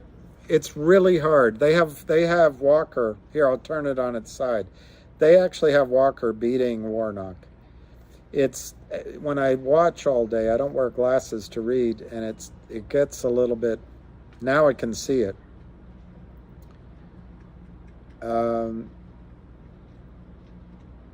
I want to go to Arizona.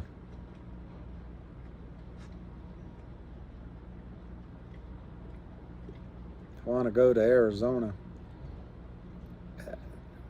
I wish there were a different.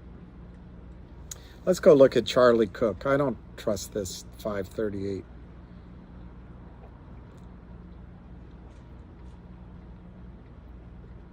How about poll 270 to win? Let me look at what they say.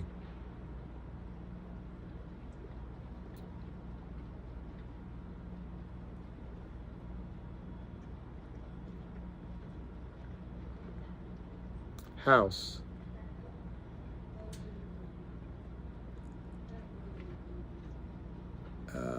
House interactive map.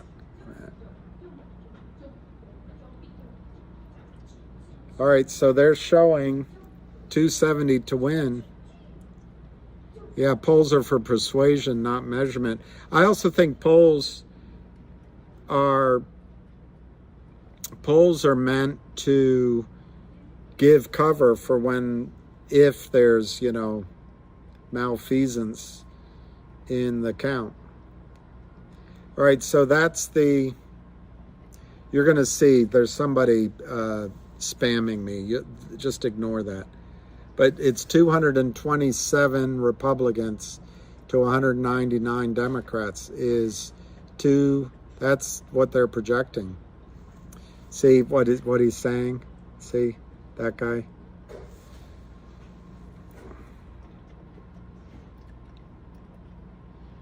So that's for the House. Let's see what they say for Senate.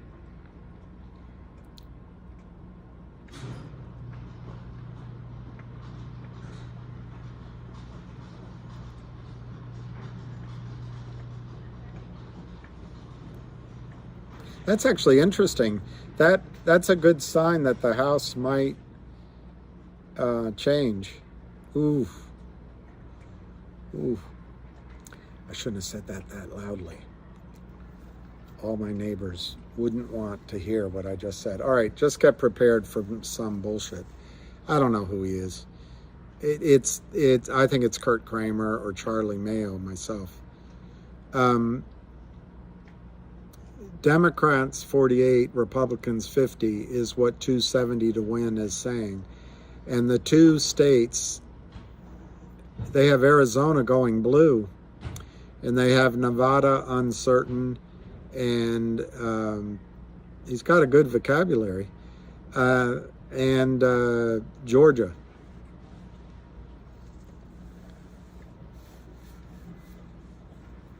This is 270 to win. And normally, I don't do it anymore because I think all of the elections are cheated. And I'm not picking sides. I just think they're cheated. And why does it matter anymore? I am going to vote, though. I always vote. And I always ask for the paper ballot. But it looks like they have Arizona going blue. Yeah, exactly. Biden's already saying they're going to, they'll come up with mail-in ballots after the fact to make it go the way, whatever way. I don't want to get too caught up. I have some really dear friends that, one guy is a congressman in Texas, Democrat, and he says, Bill, there was absolutely no cheating in the election. It was one of the fairest elections we've ever had. So who am I? It's not my expertise. Who am I to say? I want to see about Arizona for Alicia. 272win.com. 270-2win.com. At the risk of getting that guy again, there it is. 272win.com. 272win.com. Alicia, I always said it would go blue. Horrible. I'm moving to Tennessee. Are you? Where are you going to go in Tennessee?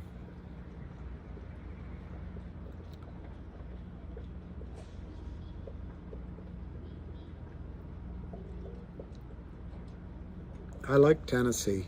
You're going to go. I've been out on the big Lake Cumberland.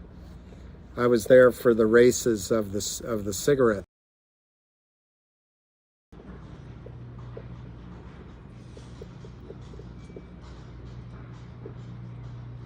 Yeah, Tennessee is beautiful, and Kentucky, but Tennessee, Lake Cumberland, a friend of mine has a houseboat there, and I've been down 2 or 3 times. Pretty amazing. 2 digits for GTII. Now he's saying 6 digits. What is 6 digits? 1,000 is 4 digits? Is that right? Or is he using the decimal? Because if he's saying 6,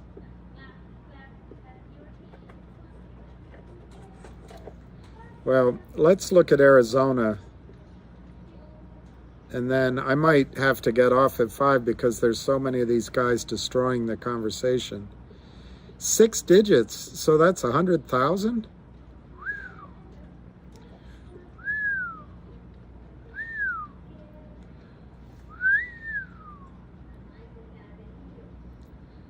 All right, so they have the Senate going blue, Alicia, for Arizona.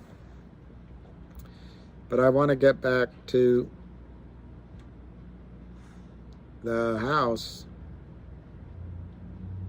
Yeah, it's frozen.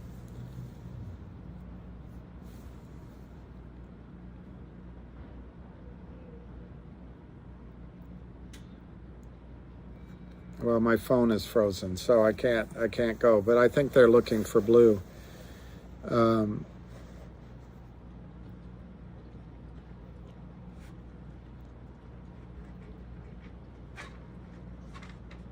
Exactly, Roger. If it spikes to 100,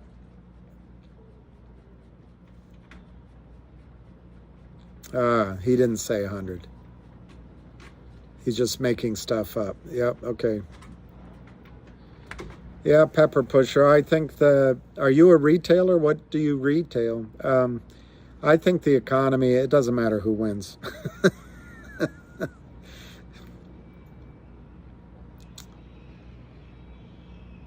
David Lee, I think you're right. To 250. I think it could go to 500 in the first hour. All right, he never said 100K. Okay. I have to be less gullible, don't I? Yeah, you still have the paper ballot, and you get them counted. You get them counted. You know, France. I don't know if France has paper ballots, but in the UK, they have paper ballots, and they get it done. All right, Avid never gave a number. Okay.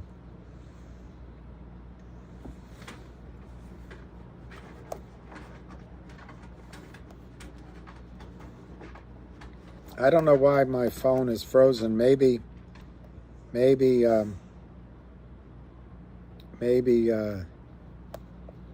everyone's using 270 to win. But you can get the chart on 270to-win.com.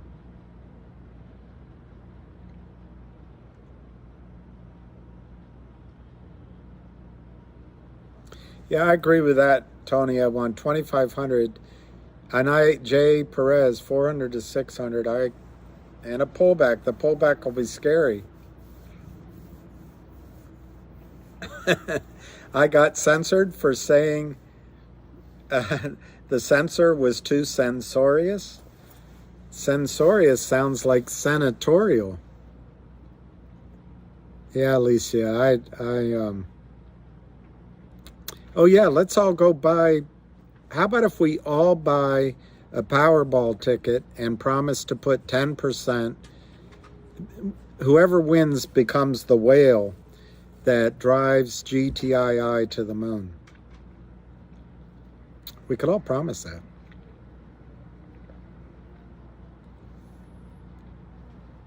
All right, David Lee, I'll trust you. I don't know all these names. That's what yes, I think it could happen. 550 minutes.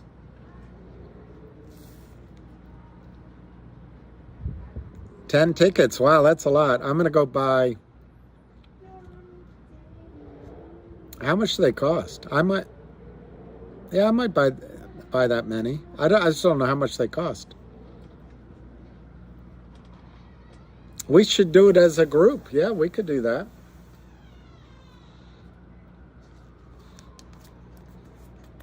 Wouldn't that be something? Wouldn't that be something? If all of us, one of us won the big number, and then that when the cameras came to be there when you're holding the check, and you said, I'm going to put $100 million into GTII, and Kurt Kramer, fight that, pal. That'd be fun. 12 minutes. Okay, I'll look on Avid's video at 12 minutes.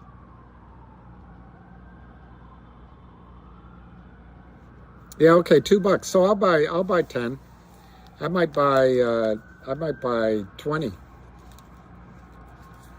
but probably 10.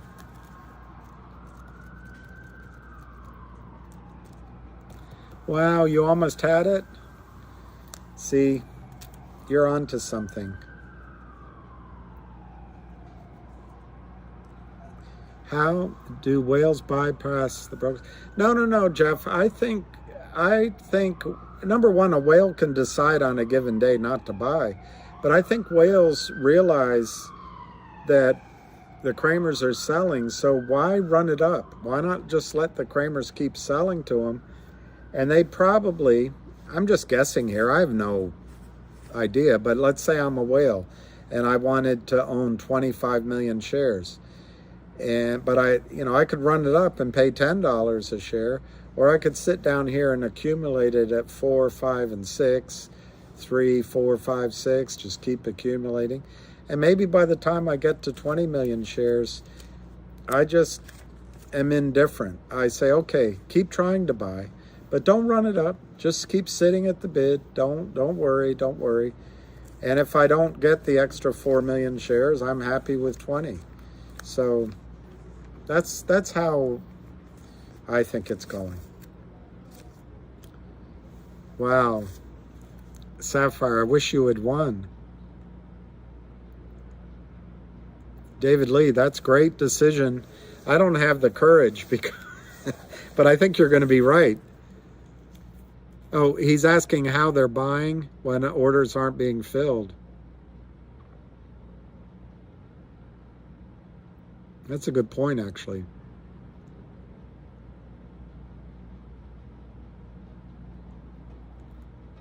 I'm going to go buy them when I walk lucky. That's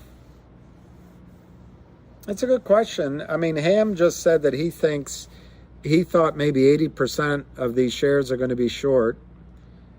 We'll see. I think there's wash trades obviously don't go to the whale. Somebody has to be buying the shares the Kramers are shorting. Kurt Kramer is shorting. It could be one of Kurt Kramer's own LLCs.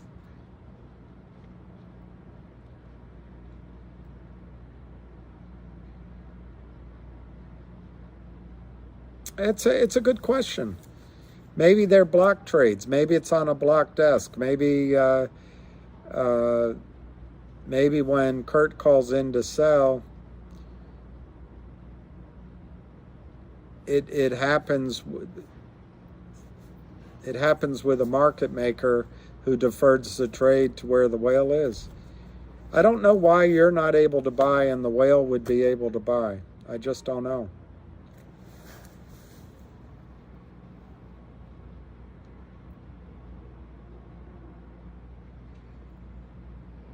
Exactly, M Echo. I couldn't agree with that more. You're not going to get an A+ on this trade. You should be happy if you get 65%, if you get a D+ or a C-. In other words, try to catch 65% of the move, 80% of the move, 75% of the move. And you might not even get that, but don't try to get 100% of the move. No, CRT does not have to be on upstream first, Vancy. It does not have to be on upstream first. And David Lee's right. They could be afraid just by hearing that. But not to bore anyone, bores me a little bit, but the $2.75 warrants that were issued a year and a half ago, that's already percolating, and it's already causing trouble apparently at Fidelity. So I think the warrant where people are exercising their warrants, and a lot of the warrants in the accounts are fake, false IOUs, the brokerage firms at any time, you're one straw too much, and you're broken the camel's back.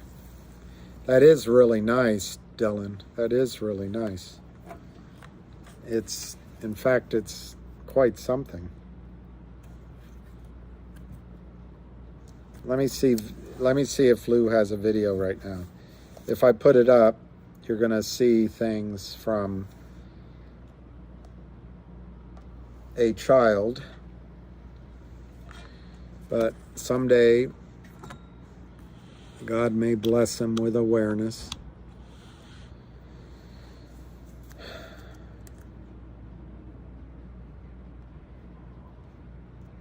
All right, I don't see Lou's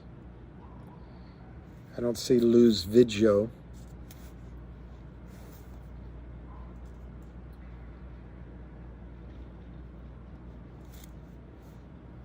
The 1931 police thriller, Dirty. All right. Well, do you, punk? Via Harry, named character from Sergio Leone's spaghetti westerns. Moreover, he slickly delivers, in a way only Clint Eastwood could, one of cinema's most memorable yet often misquoted questions. You've got to ask yourself one question. Do I feel lucky? Well, do you, punk? Via Harry Callahan's struggles under the boot of bureaucratic... I don't see that video from Lou. I'm looking for it. Let me go. I subscribe to him, so let me go to my subscriptions.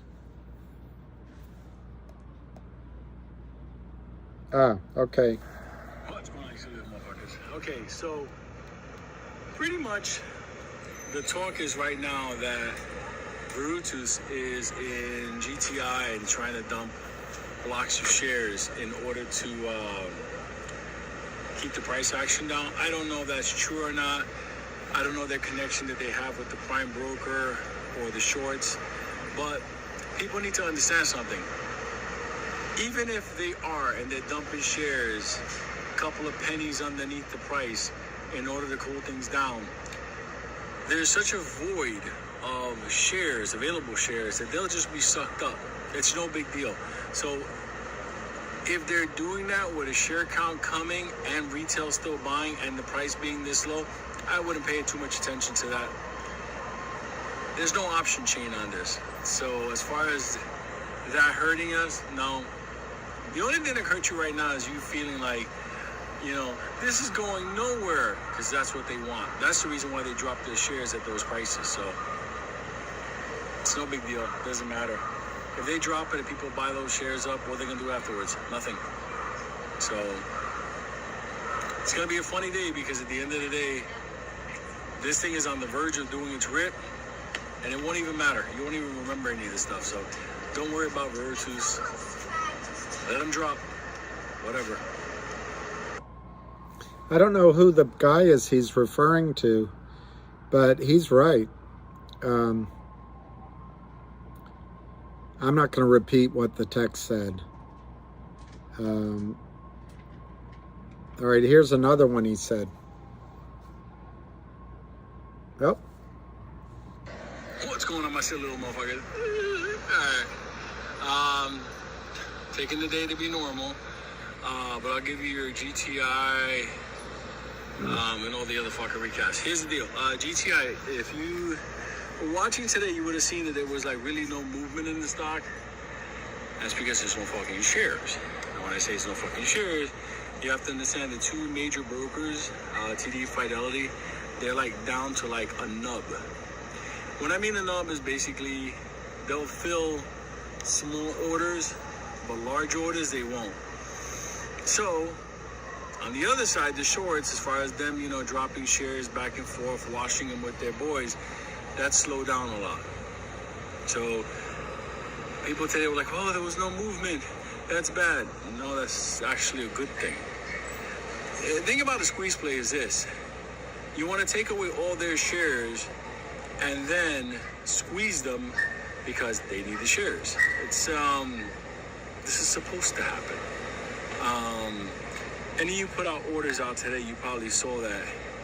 Your orders, yeah, but there were 30, 40, 50, 80, 100 shares. Yeah, you were getting them filled. Large orders? No. That's not going. So right now there's no movement going on because there is no fucking shares. So that's a beautiful thing. Because also the fact that there's no shares means that the breakout point is actually lowered. What does that mean? When we were thinking 7, 8, 9, it's probably 5.4, 4.5 around now. So once we get that past that hold at, that's it. So as far as GTI, that's the status of today. Now, as far as what's coming, next vid.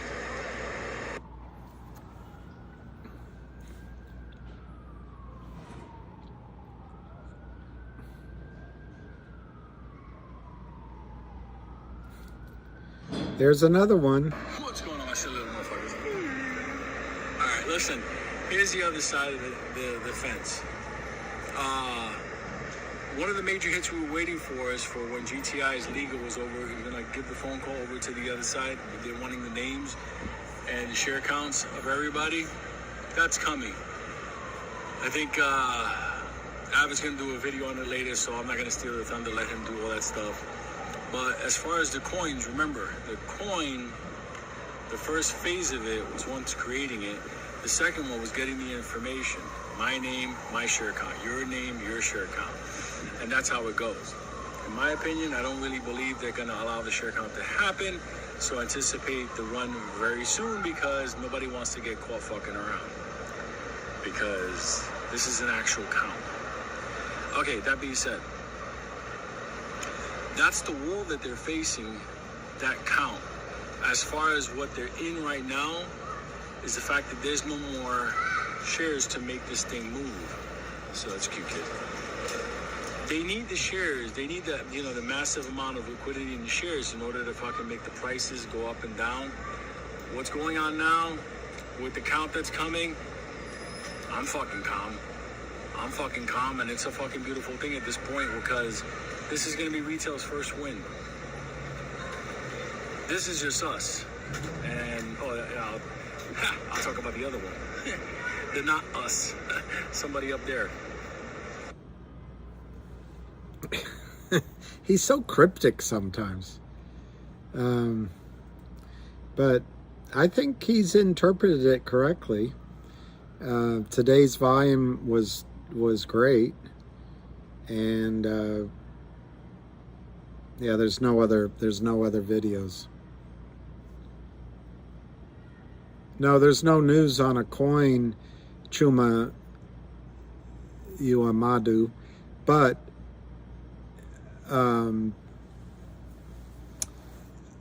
sometime in August they announced that they are going to do one, or try to do one, or do it, and continue to try to do a dividend. That is, I think it's the same number spamming me. I don't know. I give up. I personally, it's not my decision, but if I were the CEO, the company GTII has also announced that they're going to give you guys a dividend as a warrant as a dividend. I would take this opportunity to give that warrant as a dividend. I would do it on Upstream, and I wouldn't do a coin. But it doesn't matter. It doesn't matter as long as it's digital, as long as it's outside of the system, as long as it's on Upstream.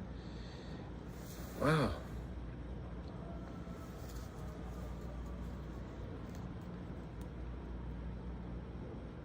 The failure to deliver doesn't even apply to the over-the-counter market. I don't know, Michael. I didn't listen to that video last night. And I have it to listen to. It's just so long. And I've been doing this most of the day. FTD doesn't even apply to OTC. I'm not sure that's correct, though. It must be a misunderstanding. Exactly, David Lee. CRTD might give us... okay, I'll do that after this. CRTD might give us some insight on what we need to do.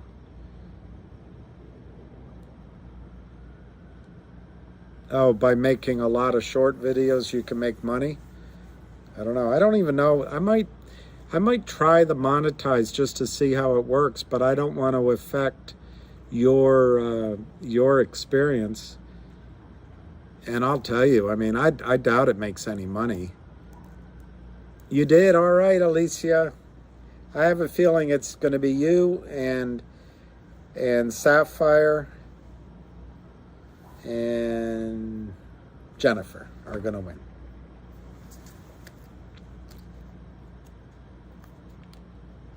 Pull up, text, select contact. All right, I'll do that.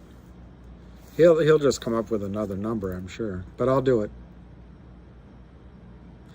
CRT being shorted up by any chance? Oh yeah, sure. I'm not sure it was shorted up though. GTIILIVE was shorted up. CRTD, the ones you know about, I think, are GME and AMC. Those guys shorted those stocks down. So every trade they sold of shares that didn't exist, they collected more money than the next trade, than the next trade, than the next trade. So their average price was higher than the current market price. In CRTD, going by Ham's notes, so you know I'm not making it up. On the other hand, I guess I could have just written anything I wanted. But these are the notes I took of Ham's call yesterday. The squeeze trigger price in CRTD is 355. That's from a week ago. That's 332 million shares they have to cover. So what happened with CRTD, Lind Partners and their buddies, they shorted it down from higher prices. So now that the stock, closed at $1.40, they're still making a profit on all their shorts. So in the case of GTII, which is what I think I said they shorted up, GTII, when they signed that, before, in my judgment, before they signed the note, during the time they signed the note, and then after the note was bought back, they kept selling, but it was always from lower prices. So over the last many months, they've been selling short as the stock price goes up. So we don't know what their squeeze trigger price is, but I think it's probably under $1 because they sold tens of millions of shares under 10 cents. So best we can tell. The only person that can find that out for sure is Gary Gensler. He doesn't seem to want to find out. So anyway, that's the difference. The Kramers are such short seller dummies. Every time they're selling it on the way up, they're completely underwater on the entirety of their trades. Every time they go home at night, they're losing money. That's what it means. But then why would he?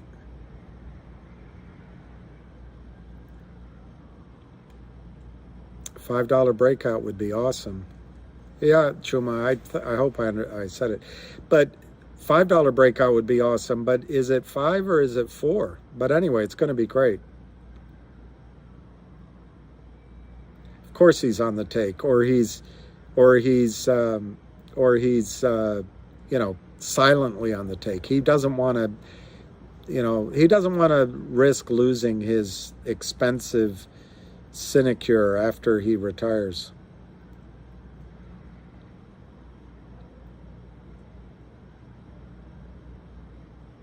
$4.50 breakout would be awesome. I would like to hear that number from Avid. I'm sure he's getting a video ready. Or from US Tahoe 1, there's a doctor on here that's good. There's plenty of people that know how to.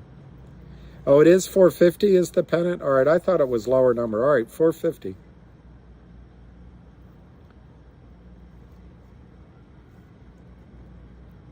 Such a tangled web we weave when at first we try to deceive.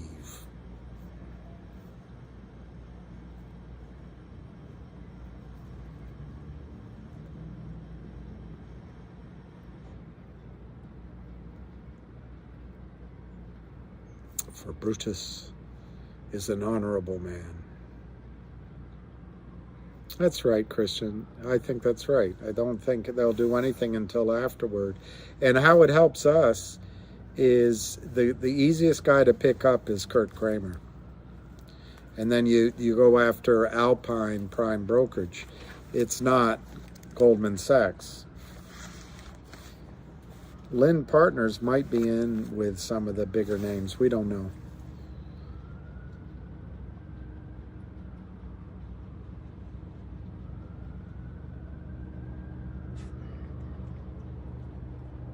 Oh, it's 525. Well, whatever it is, I think the breakout is coming. And it's close. They've already shown it can't go down right now.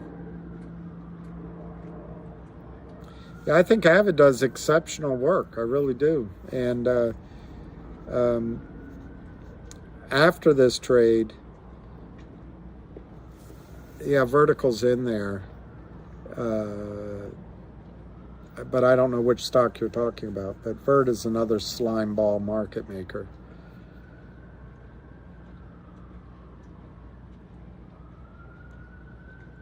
Simon, it's interesting. I think there is a margin call going on now, particularly with the warrants. But margin call is different than what we're really looking for. We're really looking for a buy-in. And as long as the margin calls are safely within the house call levels, which could be at 40% or 50% equity required, there's some leeway that the brokerage firm can give. I also think that Alpine Brokerage is probably in on it, whether directly or informally, they're in on it with Kurt Kramer. It's only when you get down to a 25% equity in the account that it becomes a Fed call and there's no choice. So what you're really looking for is a buy-in. And the price action, unfortunately, in GTII over the last couple of weeks has allowed Kramer probably to say to whomever he has to say it to, hey, we're in a better position, you know, there's more equity in the account, give us a little more time, we're bringing in money. But the flip side of that, I forget who I'm talking to, the flip side of that is they've shorted more shares. So now when it goes back up, the weight of the shares they've sold becomes heavier sooner than it did before. Yeah, I think some people will sell at 50. I think your biggest stumbling blocks are going to be round numbers. I think there'll be people getting out at 10, 12.50, 50, I mean 15, 20, 25, 50. 100 will be a huge block because nobody's really that creative, so they put it in at 100. And yes, Robbie, in my opinion, 500 will be a very rapid run for GTII. I think it's going to go higher, but you know,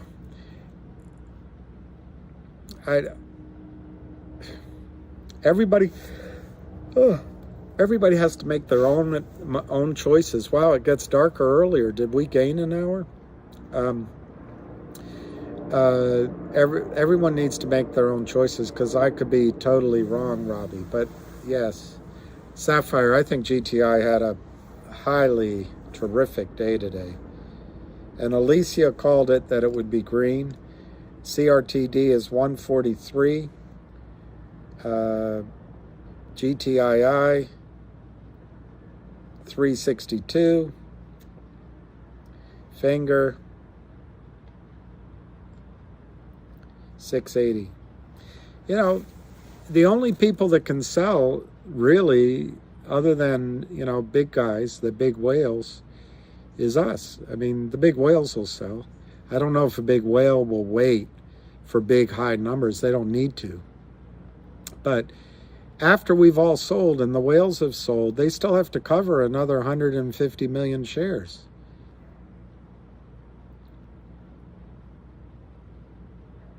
David Lee is correct. He says this is OTC. GTII can be at 15 and then in the next 30 minutes at 1500 because there's no halts. And what about selling dependent on volume traded, which is to say determination of sell day of? Yeah, you got to watch the volume, but you're going to have other short sellers come in, and then they're going to get caught short, so to speak, and they'll be buying in. So there'll be a lot of duplication of volume, and it's going to be tricky reading the tea leaves on the volume. Okay. Simon says you could sell at 20, 40, and 100, and leave the rest go. And yeah, you don't need to get the hot top. This isn't passing the bar here, or trying to get into Harvard. This is just saying, yeah, David Lee has a very excellent summary. If you see the stock at 150 and you see 300 million shares traded, it'll be a good warning anyway to start paying attention to, because you can put your orders in, but you also should be watching the trading, and you got to do your own gut instinct, because everybody has a rear end. No, everybody has an opinion. Good, you have numbers. That's great.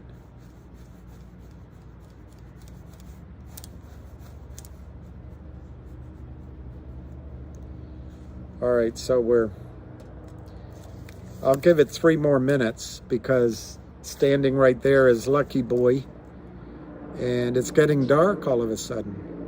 David Lee, that was great. Yes, I was going to say SL, Susan Lee. Pay attention to volume and price, absolutely. Robbie, right now they cannot halt OTC, but the government can do anything it wants, as we've seen. Well, I've also noticed that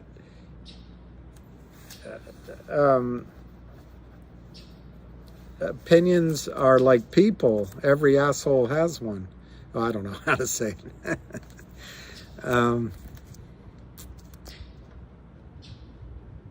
How high do I think CRT can run? Same as GTII. Massive.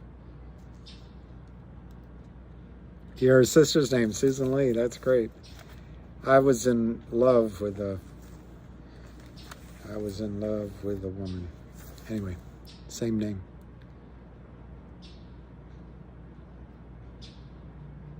Yes, exactly. I think one thing you'll notice, if you spread your orders out, you'll end up with a total. Oddly, if you just sold most of your stock at a lower number, you'd end up with that same total. On the other hand,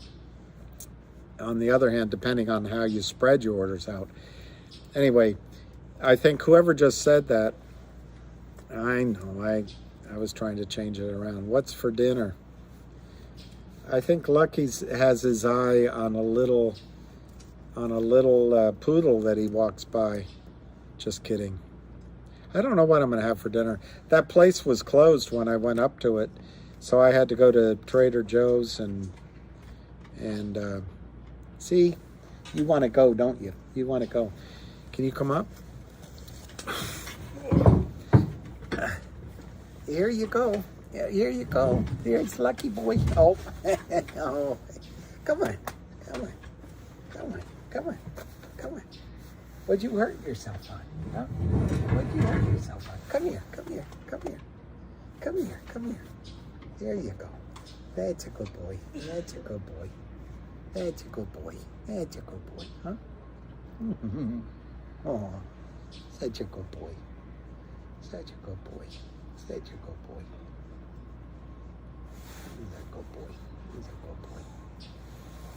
What do you see? Huh? What do you see?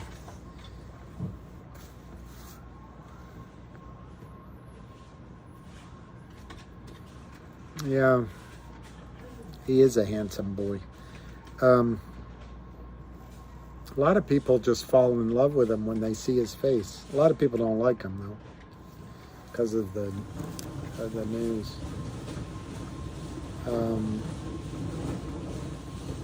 Yeah, so I guess I'll go walk him. It's 5:30, but I'll look at a few more runs through, and that Sapphire. I like that. 1111 is our number. I like that. Good night, everybody. Let's see. Good night, Cam Nugent from You're Great. Well, there you go. 9 to 1:30 before noon. And Michael, you're right. Grabbing them while... That's the key. Regardless of who is correct on price, the key is to sell while there's volume, because the volume will evaporate. Look at Hootie. Who do you call? Who do you call? Down 164 in one day. In fact, it opened down 160. So you got to sell one. All right, Sapphire Speaker. Love your haircut. Oh, happy boy. He's talking. There's somebody going in upstairs on the 3rd floor, and he's trying to say hi. He just loves everybody. I used to have a lot of people in my house. I'd invite everybody, and he just loves meeting people. All right, Heavy Shetty and Alicia.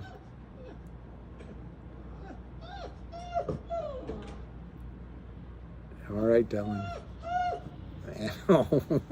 No, he's trying to say hi. Yes, he loves attention. He loves attention. Good boy. He's looking. You should see him. He's looking at... He looks like the RCA dog. He's looking up at the 3rd floor door, hoping this woman comes out and says hi. She doesn't care about him. She doesn't know all the love she could have. All right, Alicia. 5:32. So I'll chocolate donuts.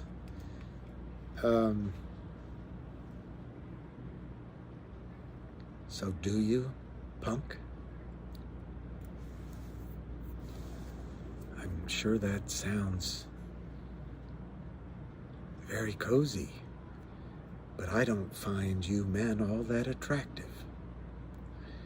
All right. Okay, everybody. See you tomorrow. Good luck on the lotto today. Go buy a lotto so we can all invest it in. All right. Cheers. Love, happy.